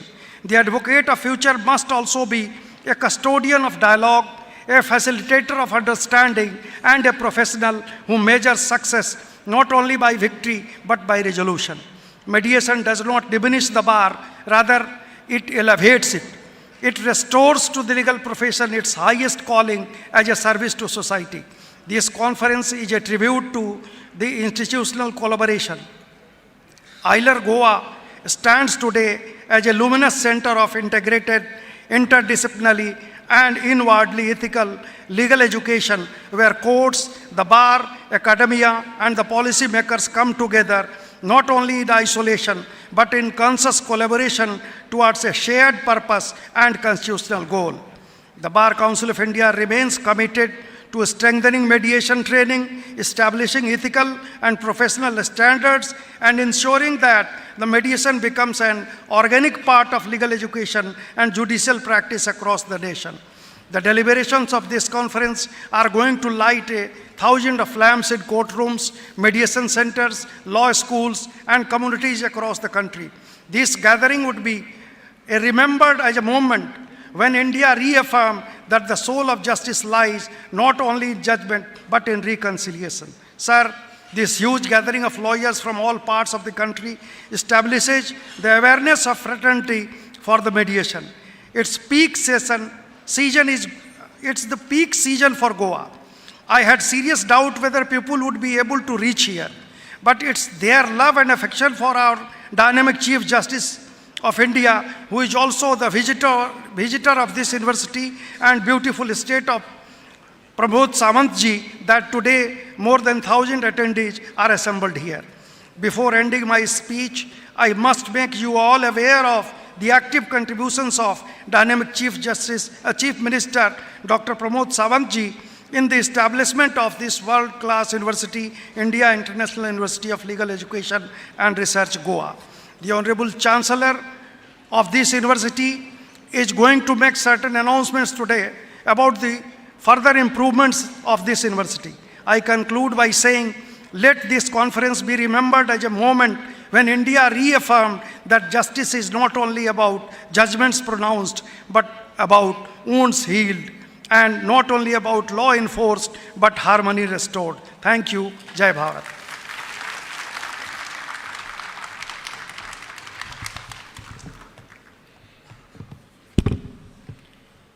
Thank you, sir.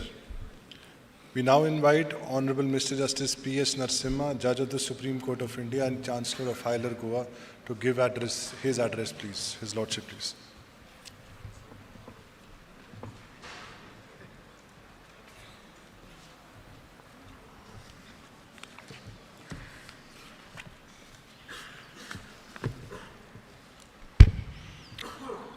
Dear students, on your behalf, on behalf of your faculty, on behalf of the Vice Chancellor, the Registrar, it's my privilege to invite the Honorable Chief Justice of India, the Honorable Chief Minister, my esteemed colleagues, Justice Maheshwari, Ehsanuddin Amanullah, Prashant Mishra, Ujjal Buyan, Koteshwar Singh, Chief Justice of the Bombay High Court and his companion judges, Chief Justices of the High Court, Chairman of the Bar Council of India, the Advocate General, the Vice Chancellor, other judges, mediators, and other guests. With some amount of trepidation, I was discussing with my Chief Justice that I had already spoken about mediation. What new can we say? Because we have been having many conferences on mediation. The Honorable Chief Justice told me that our purpose is only to emphasize the importance of mediation and that it must be made a part of our dispute resolution. You understand the depth of this statement. By this word, the Honorable Chief Justice has indicated institutionalization of mediation.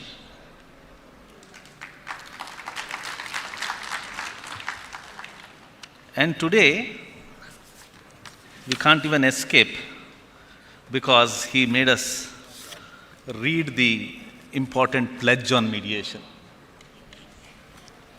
Added to that, something very, very important, it just struck me.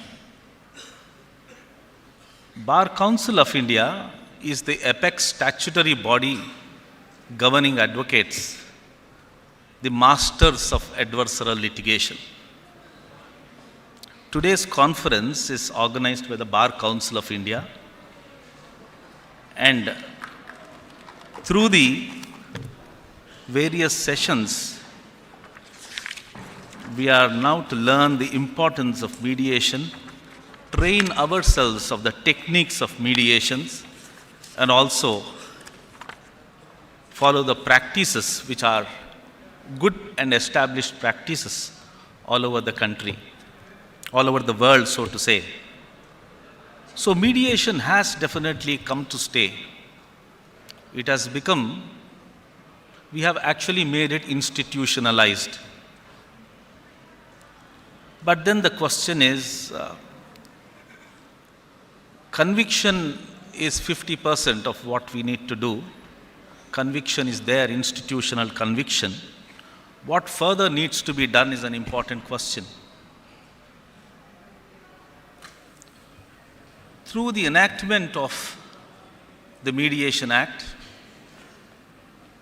we have institutionalized the authority. So the stakeholders are recognized, they are legitimized. Those who are trained as mediators, they have a place under the statute. The stakeholders have a place under the statute. The outcome of mediation is recognized, and you can enforce the mediated agreement through the court of law as if it's a decree. So we have the parliamentary introduction also, by which institutionalization has taken place. The third important thing is institutional resource. By saying resource, we are talking about human resource. If we say mediation, how well are we trained is the question. Trained and training. And who is getting those? If we are talking of lawyers, substantially, I believe, when we were drafting the Mediation Act, the big question was whether it should be confined to mediators, to lawyers, or it should be across the board. It was decided that it was across the board, but so far as lawyers are concerned, they are substantive. So, institutional resource of a lawyer requires training. How much have we trained our lawyers? This is the question I have for the chairman of the Bar Council, who has the obligation, when he puts up these conferences and espouses the cause of mediation, how well are we training ourselves, advocates as mediators, when we are doubling up as mediators? We have learned enough of adversarial litigation, but then have we unlearned what we have learned to become effective mediators? There is so much to learn so far as mediators, to become a mediator. Interesting thing to learn about mediation is to start listening and stop talking. How much of that trait and yet another traits have we inculcated in our process of developing a nation where resolution of disputes could be importantly and effectively resolved through mediation? It's important to have institutional infrastructure. These are not courts of law. These are not the temples in which the process happens. The temples where we need to resolve the disputes are silent places, places where there is privacy permissibility, places where people can open up and talk and discuss with each other and come out with some kind of a resolution. Those are the kind of, that kind of infrastructure needs to be developed. There is yet another important part. For courts of law, we have the heads of the institution like the chief justices, or in the government, we have the chief ministers. For mediation, it is an unorganized sector, if I may use that expression. So who tells us what are the right methods, what are the right practices? In the normal courts, we would have had the mediation council in place. As of now, it's not there. I hope in times to come, the mediation council will be established, will be able to tell us that how many attempts could be made, what is the practice, what could be the method by which we accredit good mediators. That process is not done, which needs to be done. Lastly, a very important principle is about institutional integrity. When we say institutional integrity, we are not talking about the integrity of a building or a cubicle in which people are sitting and discussing about mediation. When we talk about institutional integrity, we are talking about individual integrity. The connect between or the disconnect between institution and individual is very, very important for us to recognize. Institutional integrity is inextricably connected to individuals, and the individual integrity that is needed for mediation is perhaps very, very different from what we have followed so far as adversarial litigation. Efficiency, ability of a good lawyer was in a way disconnected with the integrity. That will not work so far as mediation is concerned. For mediation, my belief is that the stakeholders have to trust in the mediators. The key word is trust, trust, and trust. So the investment that one needs to make to become effective mediators is to invest in the character. There can't be a duality here of portraying to be a man or a lady of good character before the stakeholder and then do the job as if it is a profession. It must inextricably be connected. That confidence, that trust of a stakeholder must develop in the mediator. Those new practices, those new beliefs, that particular new culture must get into our day-to-day life when we become mediators. I think these are some of the important things, apart from the need to be and need to become specialized. The need of the day is to become specialized mediator, be it labor matter, be it matrimonial matter, be it IBC or electricity. The need of the hour is specialization. And finding answer to the uncertainty of legitimate and honest fees is yet another important factor that we must keep in mind. What is the revenue model so far as mediation is concerned? We have not answered this. I think the conviction will increase as we find out some kind of a solution so far as the method and manner by which we charge fees, mediators charge fees. I think with these few things that I have highlighted, I wish you all the very best for an excellent conference and a symposium on mediation. Thank you very much.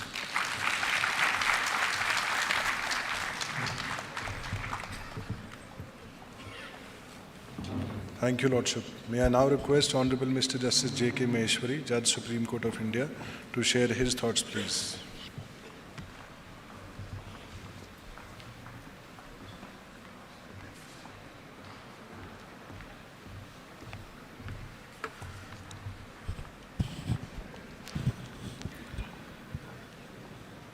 Honorable the Chief Justice of India, Brother Justice Suryakant, Honorable the Chief Minister of Goa, Dr. Pramod Samant, Brother Justice Nasimha, Justice Amanullah, Justice Prashant Mishra, Ujjal Bhyan, Koteshwar Singh, Judges of the Supreme Court, Justice Chandrasekhar, Chief Justice, Mumbai High Court, Honorable Chief Justices of other state, Honorable Judges of Mumbai, Patna, Madhya Pradesh, Goa, Andhra Pradesh, Telangana and other high courts, Sri Manan Mishra, President BCI, Sri Devdas Pengam, Advocate General of the State, Mr. Prabhakaran, Mr. Apur, Mr. Venkat Rao, respected members of the bar and bench, esteemed guests, distinguished delegates, academicians, my dear students. Having here, it's a pleasure in Goa. The land which is historically balanced of diverse culture and laws with unique sense of harmony. When we talk about the significance of the mediation in present days and discussing in Goa, I remember an ounce of mediation is birth of pound of arbitration and ton of litigation. The mediation is nothing but an art, dividing a cake, that everybody should feel that I get it more. I thought, where we are missing, trust it from the history. When in Treta Yuga, the old peoples were having a mindset of mediation like Jambant. In Ramcharit Manas, when Ram Ravar Yuddha was going to happen, the couplets has come, and in which it is said, Jamant said to Lord Ram, Sun sarvagya sakal urbasi, buddhibal tej dharma gun rasi, mantra kahon nij mate anusara, दूत पठाए बाल Kumara. Hey Lord, listen. I offer my advice according to my understanding that young Angad should be sent to a messenger to communicate Lord Rama's peace offering to Ravan and to return Sita. I further trace it from Dwapar. Mahabharat, Lord Krishna visited. I thought, what was missing and why this institutionalized mediation has started? I found some answers. First is mindset. One side do have a mindset of it, but other side do not have that mindset. Second, neutrality. Third, meaningful engagement and a situation which is required to be created for the purpose of that mediation which remain unsuccessful. It was at the place of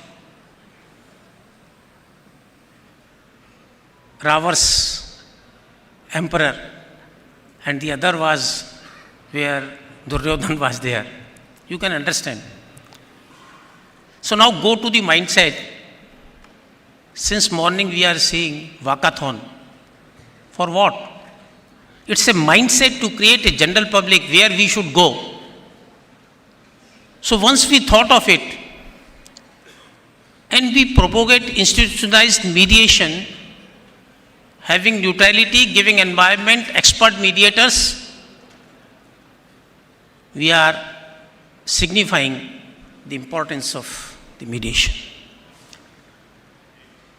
When we go why it is necessary in these days, then initially we thought it's an alternate dispute resolution.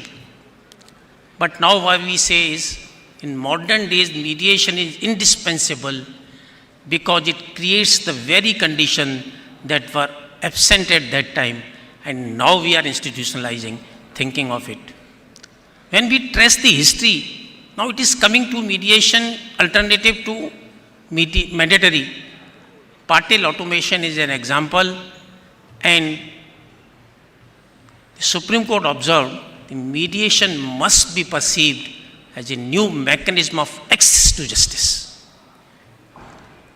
Once we thought all this, friends, now importance of mediation is coming.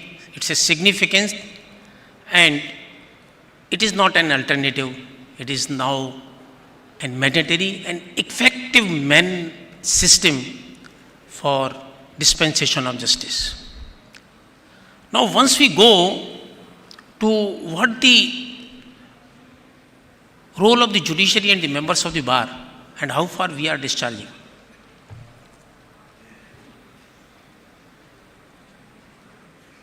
If we see this, we started this mediation when Section 89 came into the force, and then at that time I know Salem Bar Association judgment came, and everybody was thinking, court were thinking to go, let the parties must refer to the mediation.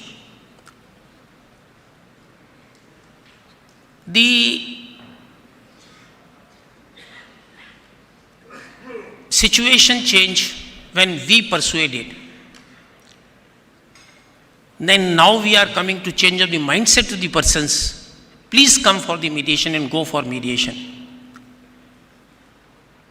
Our thought process is, we see many parties are adversarial not because their interests are truly reconcilable, but because they know no other way. Because they have told litigation is the only path, because they can lack information about alternatives. Still I can say when we go in a commercial court litigation, Some of the peoples don't know where we have to go. First, they have to file a case before the State Legal Services Authority. They will refer until they ask for the interim prayer. So many people doesn't know of this. So we have to change the mindset and we have to work out on this. Then what the mediators who are doing, what they have to thought and how and what manner they have to proceed further. We need mediators who understand human psychology, first thing. Who can build trust? My brother Nasimba said, trust, trust, trust. I say, who can build trust in oneself and others? Trust. Who can facilitate difficult conversations? Who have patience and wisdom? Mediator who can create and maintain those essential conditions for success. And I say in these days, in a time of professionalism, the mediator must possess subject matter expertise. And it will go with proficiency of the subject wise. Friends, this is a time, I know I am running above the time and everybody is running. I should not take much more time. We have to work in one tandem. Mediation must be the not alternate, but it must be the first recourse for the litigation. It is having number of benefits. We know we can maintain harmony. We have a win-win situation in all circumstances. We have to prefer. But we should go in institutionalized mediation with good faith and neutrality. Structure must be meaningful and engagement to the persons. We have to manage the power dynamics. We have to protect the confidentiality, but simultaneously enforceability. I am saying so because the Mediation Act 23, the issue of enforceability is there, but not yet notified. Friends, at the last I say, mediation should become the mindset of our society only at a pre-litigation as well as during litigation or even at the stage of execution at post-litigation. Please prefer it and go with joint hand. Thank you very much.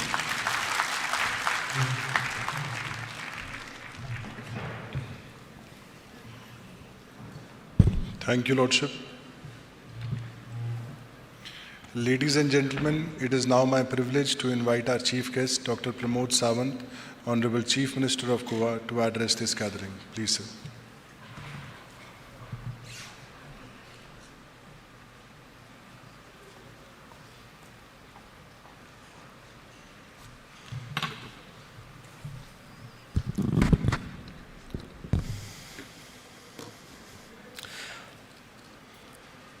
So good afternoon, friends. For the National Conference and Symposium on Mediation, Honorable Chief Justice of India, Justice Suryakant ji, Honorable Judges of the Supreme Court of India, Honorable Chief Justice and Judges of High Court, Honorable Chairman of the Bar Council of India, members of the bars and the benches, students, the ladies and gentlemen. I'm only the person who is not from the law field. You all are from the law field. But one thing is the common, being as the Chief Minister, this time the law portfolio is also with me, as I am the Law Minister of the state. It is an honor to welcome you to the Goa for the National Conference on Mediation. I congratulate the Bar Council of India, the BCI Trust and IIULER Goa for organizing this conference, which has brought together such a wide and experienced group of the people. I'll not speak the law language, but try to say something in a common language. The mediation is about the daily life. The differences are natural. They happen in families, among the neighbors, and at work and in society. Most people do not want a conflict. The problem grows when the people stop talking. The mediation helps people to talk. It allows the discussions before the matter becomes too serious. It saves time. It saves efforts. It saves a relationship. That is why the mediation is important today. It brings the law closer to people. The judiciary has a strong support this idea. Under the guidance of Honorable Chief Justice of India, Sri Suryakant Ji, the Supreme Court has encouraged the mediation to reduce the case delays and lessen the burden on the court. Let me share a small story. In a village in my constituency, two shop owners had a dispute over the parking space. Their customers suffered. The case went to the court and stayed for the 3 years. One day the local residents asked both of them to sit together. They spoke honestly after the long time. They understood that the problem was not only about the parking. It had grown because of the anger and misunderstanding. Within a few hours, they agreed on a solution. The case has withdrawn. Their business improved. The local resident acted as a mediator. No argument was needed, only the listening helped. And that is the strength of mediation. Education is not only about the books or degrees. It is also teaches and how to solve problems. And when young people learn to handle the difference and they use the skills all their lives, the mediation teaches the listening, it teaches the patience, it teaches the respect for others. These skills helps to everyone, lawyers, teachers, the business owners and the public servants all benefits. Institutions like IIULER Goa they play an important role here. By linking the legal study with the real solutions, the IIULER is shaping the young legal minds. It works in the educations and its connections with the judge and the scholars deserve the praise. This conference has brought together the many people, the judges, lawyers, the mediators, teachers, and the students are all here. When the court, lawyer, and the professionals work together, the process happens. The presence of the judges from the Supreme Court and High Court and the leadership of the Bar Council of India shows the shared goal to improve the justice in India. As the India moves towards the Vikasit Bharat 2047, the quick and the fair dispute resolutions will be very important. The difference do not weaken society, and what is important is how do we deal with them. Do we stop talking or do we sit together to find a solution? Mediation gives us the choice. When the people talk early, the problem do not grow the bigger. I once again the congratulations for the Bar Council of India, the BCI, Trust and the IIULER Goa for these efforts. I am sure this conference will help the mediation grow in our country. I wish the conference the great success. I wish all the delegates the useful discussions and pleasant stay in Goa. Jai Hind, Jai Goa.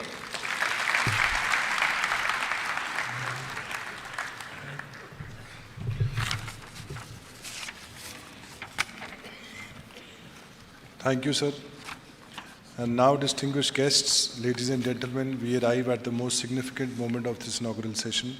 It's an honor and privilege to invite Honorable Mr. Justice Suryakant, the Chief Justice of India, to deliver the keynote address. Lordship, please.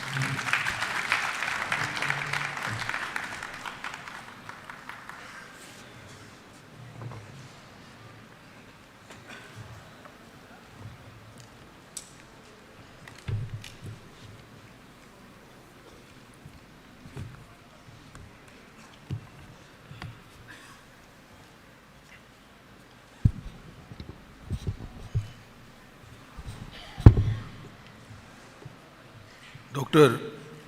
Pramod Sawant, Honorable Chief Minister of State of Goa,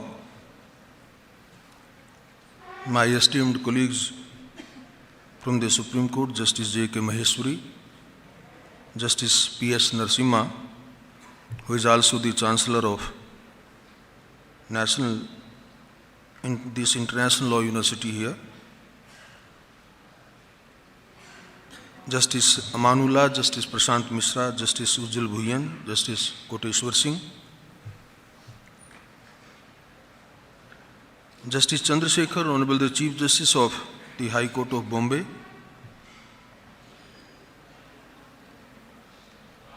Justice Ashutosh Kumar and Justice Sudhir Singh are also with us representing the High Court Chief Justices of the High Courts of Guwahati and Patna.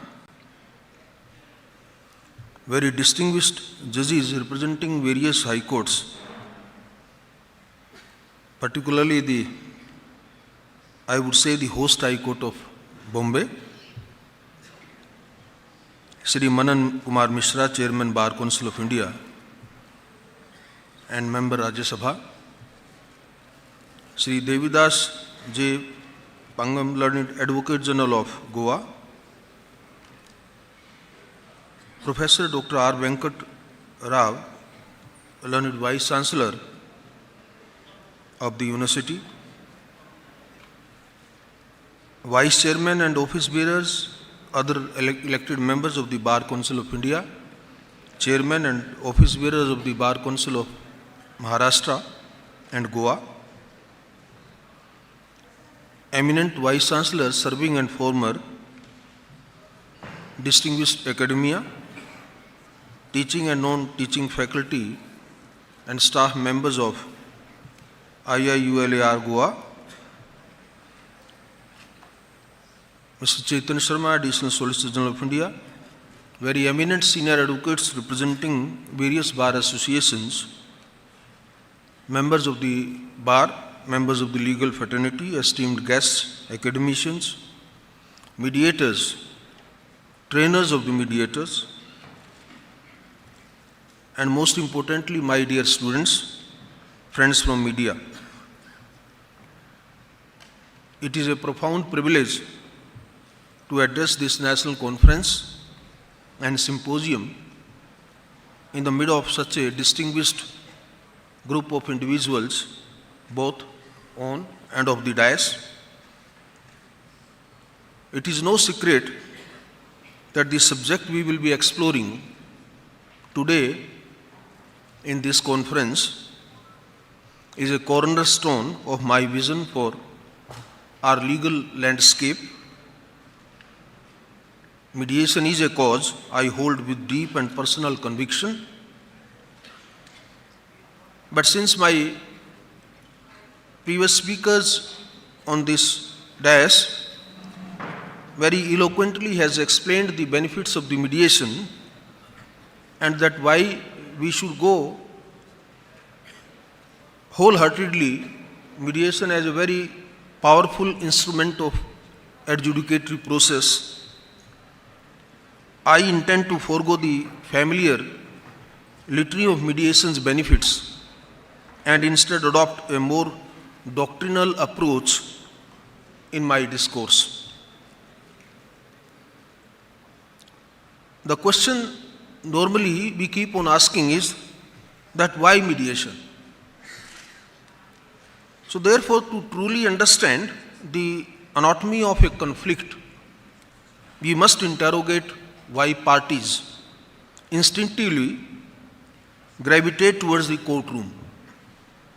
Often, it is the siren call of the perfect judgment, the pursuit of a binary resolution where the objective is not to settle a claim, but to settle a score. This is the zero-sum fallacy, which in simpler terms is the mistaken belief that one party's gain would be impossible unless it was accompanied by some loss incurred by the other. The most profound illustration of this fallacy is a very old one when the mediation, I think the very connotation of mediation when was propounded this anecdote of orange quarrel was also highlighted to popularize mediation.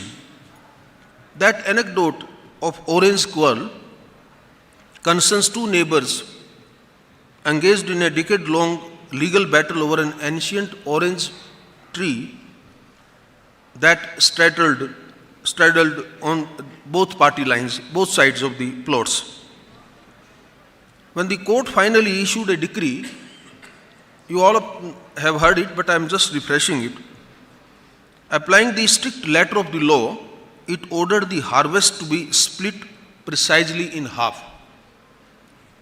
The tragedy, however, lay in the subsequent revolution. One neighbor needed only juice to bake a cake, while the other needed only some zest from the peel. By demanding a purely legal vindication, both parties were deprived of the full value of their harvest and any benefit that might have accrued in the future. So that is what happens when I said that parties go there to settle the score, and on the premise that by causing loss to the other party, that as if you will gain something. In this scenario, if I were to make a distinction between the dispute resolution methods, I would suggest that litigation is often the autopsy of a dead relationship, a clinical dissection of what went wrong. Mediation, on the contrast, is the remedial surgery that seeks to preserve the living pulse of a connection. To truly grasp the significance of mediation in our present context, we might look to a piece of local wisdom. Today in the morning also, when media people were asking me a question, probably I told them that the success of the mediation will lie when the mediator will speak not only the local or the regional language, but the dialect and the expressions which the persons before whom and for whom he wants to mediate speak that language. An example I would like to give, and Dr. Samant will be the best person to understand it. There is a traditional Konkani proverb here that says, Dantui mohoje, vanthui mohoje. Means the teeth are mine and so are the lips. What this denotes is that any dispute within our social or commercial setting, we are part of one body. When we litigate with the sole intent to defeat an opponent, we are in essence biting our own lip. Mediation honors this inherent unity by moving us from positioning bargaining to interest-based resolution. Unlike the binary win or lose outcome of the courtroom, mediation offers party autonomy, allowing the participants to craft bespoke remedies that a court, bound by the strictures of a petition, simply cannot grant. It provides a sanctuary of confidentiality, as my brother Justice Maheshwari pointed out, protecting the commercial reputation of entities while fostering an environment of restorative justice.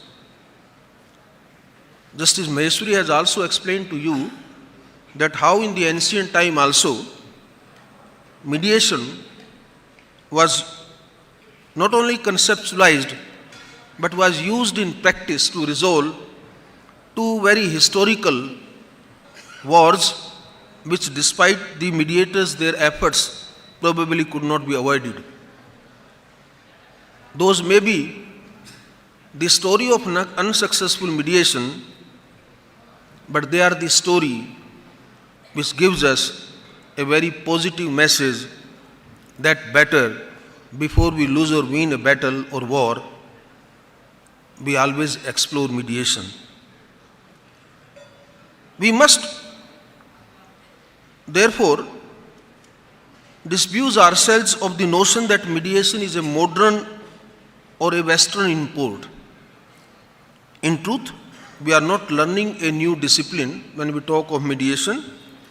We are simply remembering a language we once spoke with fluent ease. I would go so far as to say that mediation is the genius of our soil. It is the ancient art of Sama, of conciliation, reclaimed and of course recontextualized for a modern era.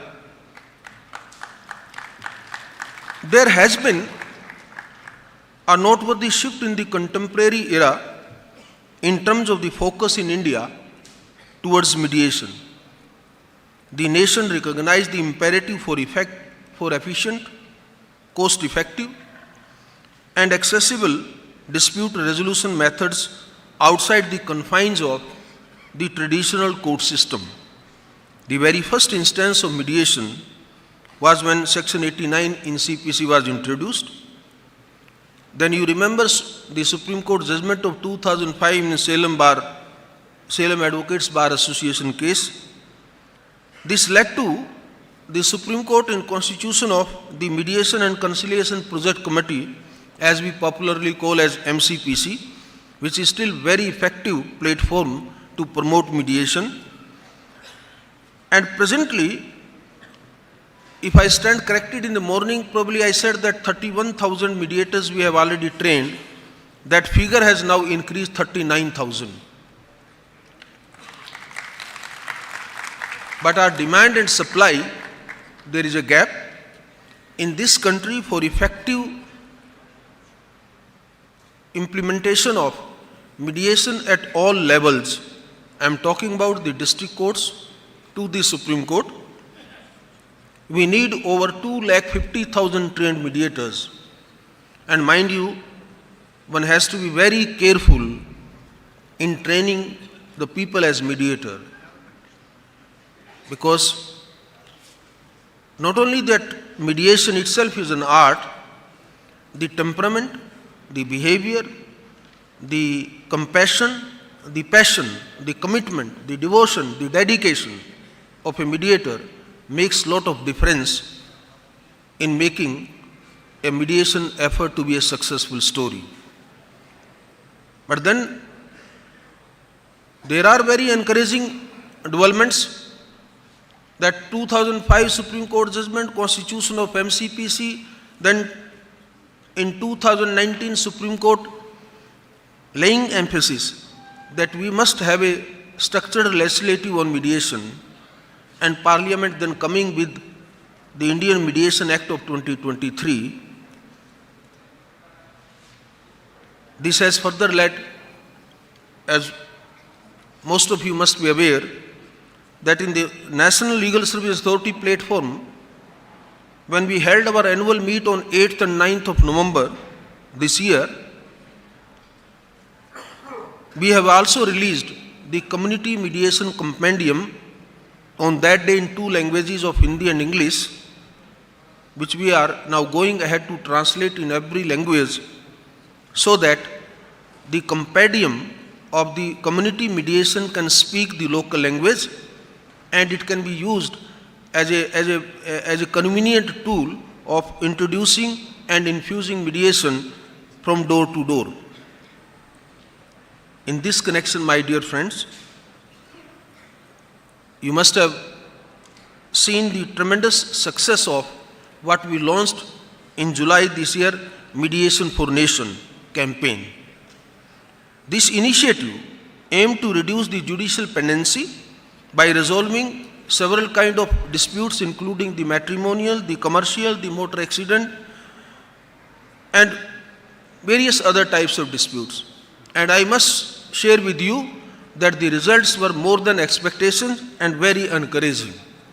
I am quite sure that with the introduction of trained mediator at every ladder system, our success story will be on a greater height, and there will be significant achievements in that regard. NALSA, the Supreme Court Legal Service Committee headed by my brother Justice Maheshwari, NALSA now being looked after my brother Justice Vikramnath, and MCPC, the Supreme Court Committee. I think three platforms, of course now with collaboration and cooperation with the Bar Council of the India at the national level or the state bar councils and the bar associations and different stakeholders. I am quite sure the mediation will have its own impact in our justice delivery system. The entire goal is to establish internal mediation platforms that resolve dispute at the very outset. These organizations, whatever platforms we create, would recognize that internalizing mediation, they can preserve professional relationships before a conflict ever reaches the courtroom. As we look forward toward the horizon, I envision a transition toward the multi-door courthouse. What I mean to say when I am using this expression of multi-door courthouse, this is a visionary concept where the court ceases to be a singular venue for trial. Rather, it becomes a comprehensive center for dispute resolution. When a seeker of justice approaches our institutions, they should not be reflexively funneled into the adversarial gauntlet. Instead, they must find an array of doors, and those doors are mediation, arbitration, and eventually, ultimately, it can be the litigation also, each tailored to the specific nature of their grievances. We must acknowledge that there must be some cases, there are bound to be some cases which cannot be resolved through arbitration or mediation, and therefore the judicial system is and will always remain prepared to provide a fair litigation trial to adjudicate those disputes. This is the ultimate empowerment of the litigant, ensuring that the method of resolution is as nuanced and varied as the dispute itself, because the nature of the dispute will determine the nature of modicum we adopt for its resolution. But the most happiest note, which my brother Justice Narasimha very eloquently explained, is when the bar champions this shift. It lends mediation an indispensable cloak of institutional legitimacy. By guiding clients towards these other doors which I was referring to, the legal fraternity does not diminish its own relevance. Rather, it elevates its role to that of a strategic architect of peace. So a lawyer stands his standard, his status, his stature stands enhanced as an architect of peace. Such proactive leadership from the members of the bar is the only way to accelerate the adaptability, popularity, and systemic acceptability of mediation as the premier vehicle for resolution in the 21st century. Such an initiative, once embraced by all of you, would strike at the heart of the pendency and help reduce the burgeoning caseload on courts. By embedding mediation into our procedural DNA now, we move towards a future where the efficacy of our legal system is measured not by the number of verdicts delivered, but by the number of disputes resolved. When I am about to say, now might seem like a slight deviation from what I am going to point out, but when we are expecting so much from the mediation, I am also touching the other very challenging issues which are bound to come before the legal fraternity, before the members of the bar, and the Bar Council of India, being here the host of the event and being leader of the bar, will appreciate more than anyone else. Now we are entering into an era where the artificial intelligence is on one hand becoming a very powerful tool for helping a professional, a legal professional, but at the same time, the technology is leading us to different kind of crimes, cyber crimes which were never heard, which are completely unheard, and you never know the way the cyber criminals are innovating new and new modes of crimes. The challenges will become larger and more serious in the days to come. Therefore, I have been wondering that a skilled professional tool of mediation, on the other hand, challenges like cyber crimes, maybe a digital arrest is one of them. Tomorrow something else will come. That how the members of the bar are going to be well equipped with these challenges. Because a situation may arise that each one of you have to play a dual role. You are an advocate, you are an advisor of your litigant, but sometimes you also become partially a mediator because you are helping the mediator in bringing the parties closer to a dispute resolution. Therefore, you are also in a way partly a mediator. That is one part of your professional training. On the other hand, when dealing with a criminal case of a victim of a crime, you are dealing with a victim who has been subjected to a digital arrest or another cyber crime. So are you professionally equipped with that kind of challenge? That is what has been really a concern which I am in these days thinking of. So I personally feel that like this eminent university which the Bar Council has established, think of please, why not to have a national legal academy also? Like we have National Judicial Academy for judicial officers, time has come that for the members of the bar, for their periodical training, because this kind of training cannot be for 48 hours, 24 hours, or 1-day capsule or 2-day capsule training program. This might require a vigorous training for running into a couple of months, and for that to in-housed training institute, an academy, where you can bring the domain experts, some high-level technocrats can come, and the domain experts can come and tell that what is to deal with the, say for example, the cyber crimes. So unless we have the assistance and a training module prepared and taught by the subject experts, it will become difficult, if not impossible, for the members of the bar in near future to deal with different kind of challenges their clients, their litigants in this country would be facing.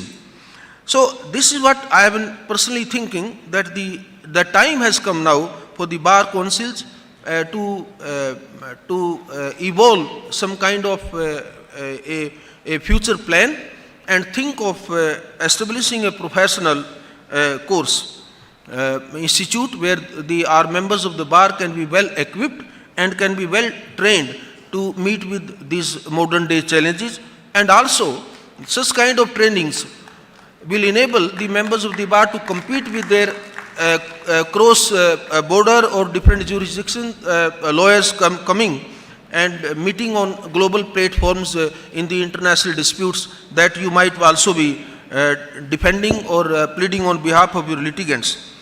So I personally feel that, and it's my duty also to remind you all with a profound truth, and that truth is mediation is not a sign of the law's weakness.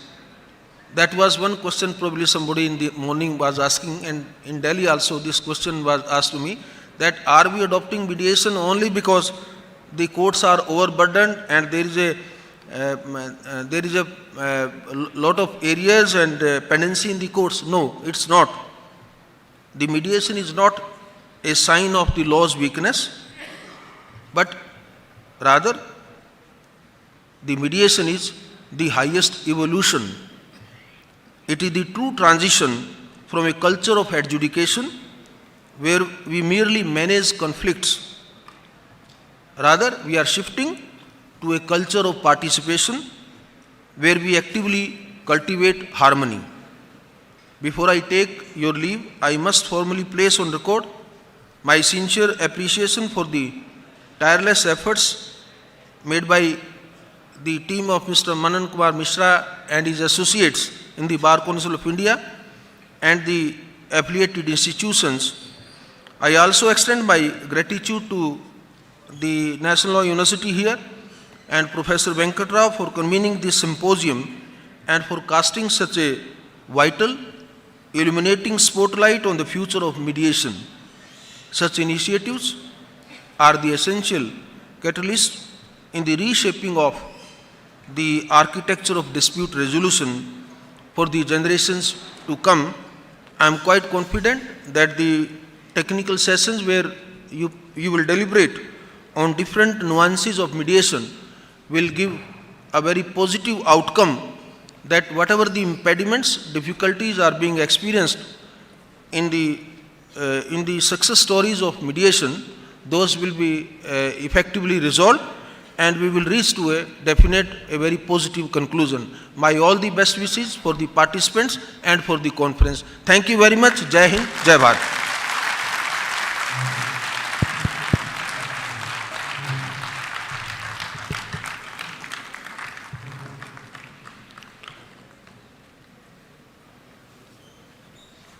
Thank you, Lordship.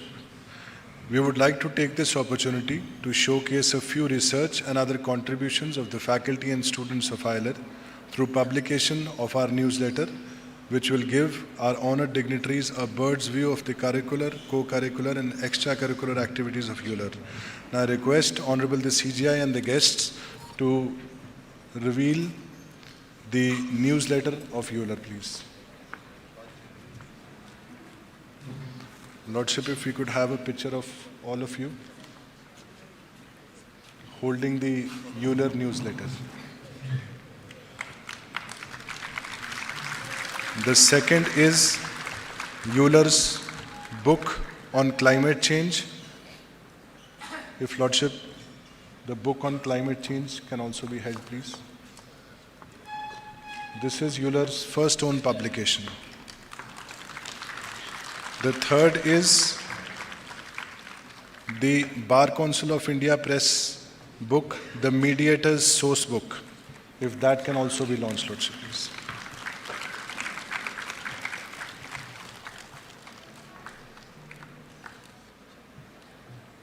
Grateful, Lordship. In the presence of Honorable the Chief Justice of India, we also announced the opening of 4 research centers at IILER under the collaborative conceptualization of faculty mentors and students under the guidance of the Vice Chancellor, Professor Rao. The center names are ICIPI IILER, Center for Intellectual Property and Innovation, CSAL, Center for Studies in Asian Law, CRP MESL, Center for Research and Policy on Mediation in E-Gaming and Sports Law, CSSR, Center for Social Sciences Research. Now, we recognize and value the presence of 2 individuals who are present here in the gathering today as our special guests. I mention the name of Miss Libya Logo Pratap Rao Sardesai, Goa's first woman advocate, freedom fighter and Padma Shri awardee. Ma'am, if you could please come on the stage, I request the Honorable Chief Justice of India to felicitate her for her life and legacy.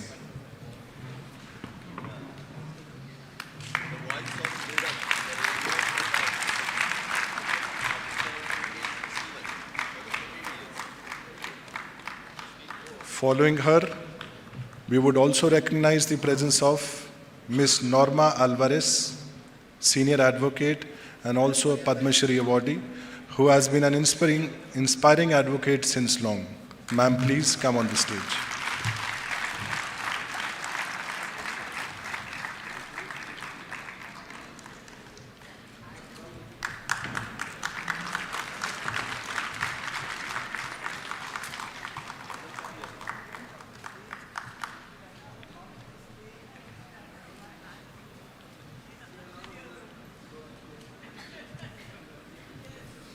I request the Honorable Chief Justice of India to also felicitate Ms. Norma Alvarez, Senior Advocate and a Padma Shri awardee.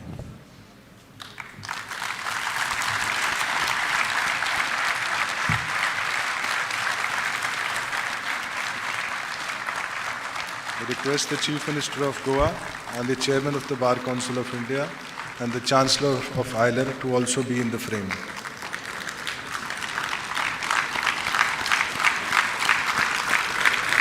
We honor the life and contributions of Ms. Libya Logo Pratap Rao Sardesai, Goa's first woman advocate, freedom fighter, and a Padma Shri awardee.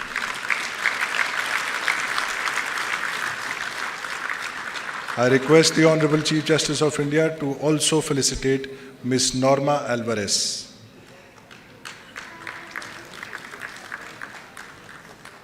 A senior advocate and also a Padma Shri awardee. We recognize her contributions in the field of law, social life, and actionable justice.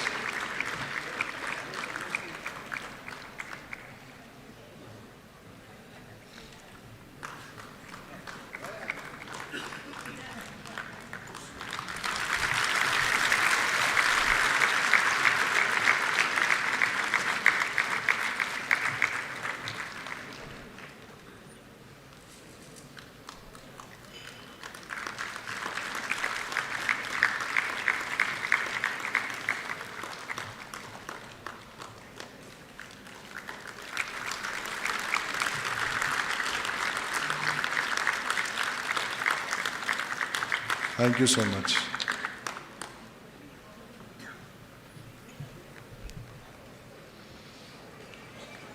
I request the faculty members to escort Ms. Libya Logo Pratap Sardesai and Ms. Norma Alvarez.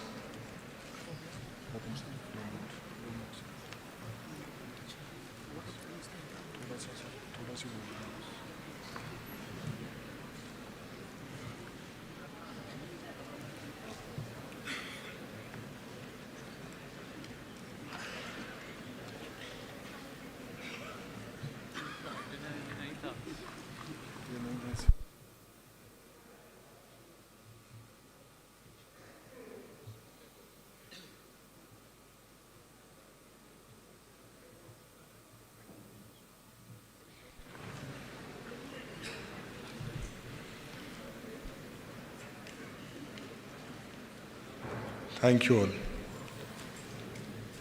I request Professor Yashimati Ghosh to please escort both our special guests. We come at the conclusion of the inaugural session.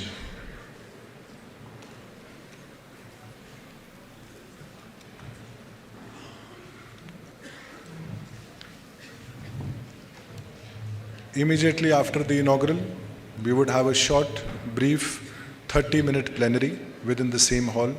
I would request the audience to kindly remain seated. I finally propose a vote of thanks to Honorable the Chief Justice of India, Mr. Justice Suryakant, for presiding over this inaugural function, for inaugurating the conference, and for delivering the keynote. Our sincere thanks to Dr. Pramod Sawant, Honorable Chief Minister of Goa, for gracing the occasion as our chief guest, and for the state government's continued support for IIULER Goa and legal education in the state. We are deeply grateful to Honorable Mr. Justice J.K. Maheshwari and Honorable Mr. Justice P.S. Narasimha for their presence and enlightening address. We would also like to thank Honorable Mr. Justice Ehsanuddin Amanullah, Honorable Mr. Justice Prashant Kumar Mishra, Honorable Mr. Justice Ujjwal Bhuyan, and Honorable Mr. Justice N. Koteshwar Singh for gracing the occasion with their presence. We are also thankful to Honorable Mr. Justice Sri Chandrasekhar, Chief Justice of the Bombay High Court, for his presence. Thank you all. The audience kindly remain seated. The plenary will start with another 5 minutes. Thank you all.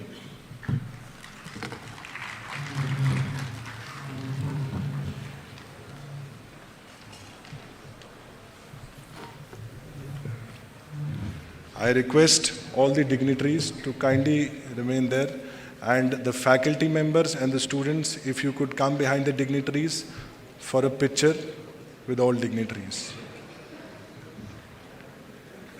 If the dignitaries can come in front of in the front portion, or the dignitaries can be seated and the faculty members. behind the BCI members, and all the volunteers, please.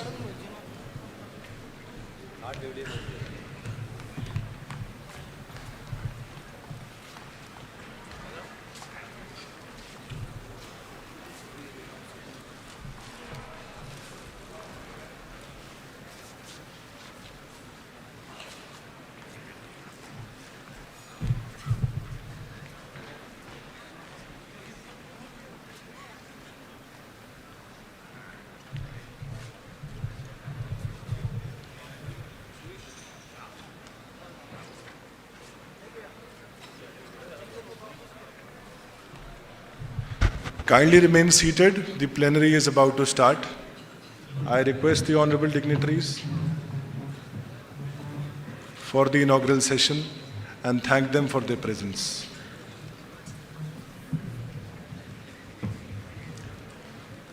Now for the plenary section, Professor Anirban, kindly take the stage.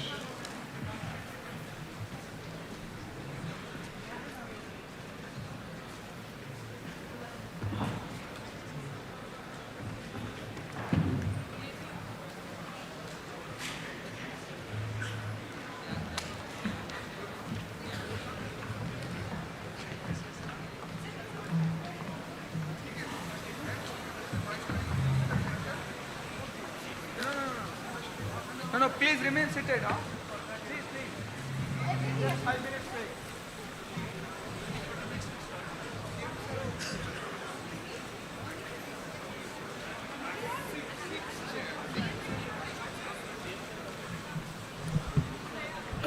Audience, please remain seated. It is just a 5 to 7 minutes break. And we'll continue with the plenary session after this. Thank you.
All are requested to assemble again. The 30-minute plenary session is about to commence.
We have one of our speakers joining from London, Mr. John Abbott, who is an international mediator.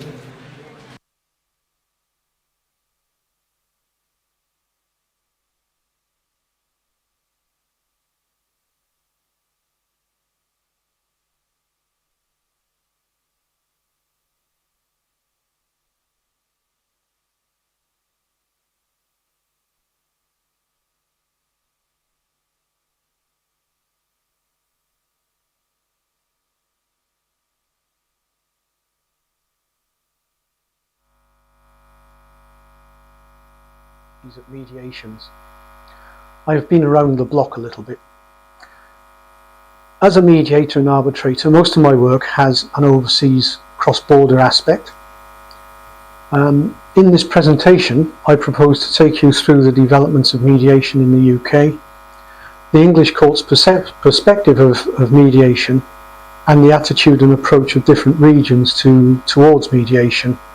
And I'll offer some tips and timings, and also cover very briefly the Singapore Convention. So where is mediation today? Back in the day when I was in the early stages of my career, disputes were settled by good old-fashioned negotiation. But over time, the civil procedure rules in England and Wales became increasingly prescriptive, and with that the concept of mediation evolved and continues to evolve. I have given up trying to create a convincing definition of mediation that the average participant would understand, because mediation as a concept is highly nebulous. As you will know, mediation is but one form of what has become known as alternative dispute resolution, or ADR. These include early judicial evaluation, arbitration, judicial mediation, and negotiation. It is anything that does not involve a court hearing to determine the dispute. But today I'm going to concentrate principally on mediation. When I try to explain to lay people what mediation is, I tell them that it is easier to describe mediation by what it isn't. The mediation day is not a formal court setting, and I am not a judge. My job is not to judge the parties' contentions, but to stand as a neutral whose function is to bring the parties to a point where they are comfortable to reach a resolution. The without prejudice and confidential nature of mediation are the two key aspects that enable mediation to work. The without prejudice nature of mediation means that matters disclosed and discussed during the mediation process cannot be used later at court hearings. The confidentiality, especially in caucus sessions, encourages participants to be open with the mediator. There is no doubt that in the UK, mediation is firmly embedded in the dispute resolution psyche. So what is the English court's perspective on mediation? The courts of all three jurisdictions in the UK are supportive of mediation. Indeed, the courts will now order the parties to go to mediation. The English civil procedure rules set out several pre-action protocols for different types of disputes. For example, personal injury, professional negligence, and construction. And just in case anything has been missed, there is a general pre-action protocol where specific protocols do not exist. All the protocols have a common theme, which is that the parties must consider the use of alternative dispute resolution before issuing proceedings.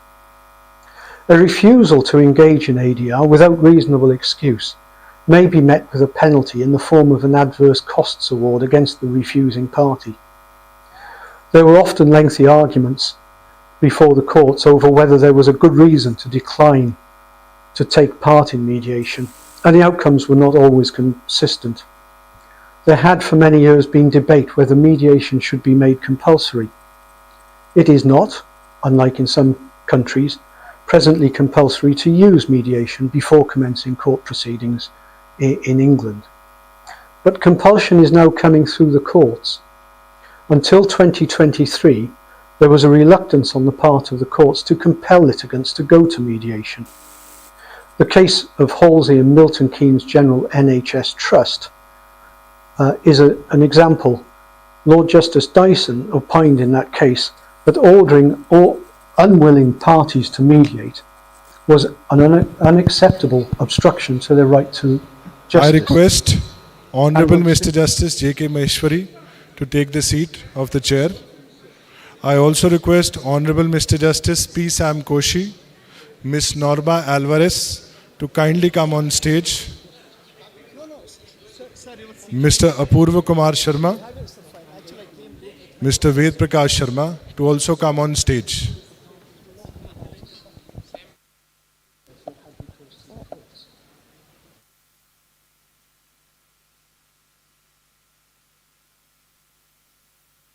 decide whether the claimant should have used the defendant's dispute resolution service before going to court.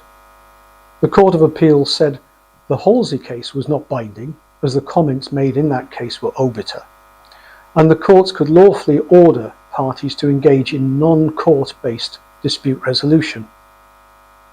Though in that case, the Court of Appeal did not go on to order the parties to use mediation. Following Churchill, there have been several instances of courts ordering parties to use mediation despite opposition from one or other parties. A notable example is DKH Retail Limited against City Football Group. This was a trademark dispute over football kit to a Premier League football club. The claimant wanted to use mediation, but the defendant argued that mediation should only be ordered if there was a reasonable prospect of a resolution, which the defendant contended there was not. Nevertheless, the court ordered the parties to use mediation. They did, and lo and behold, they settled.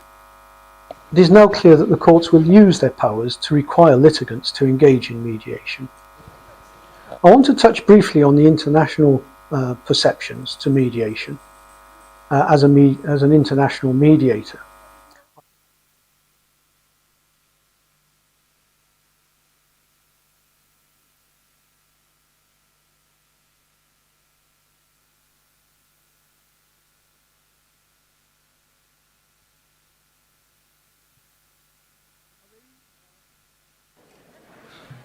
Good afternoon to all of you.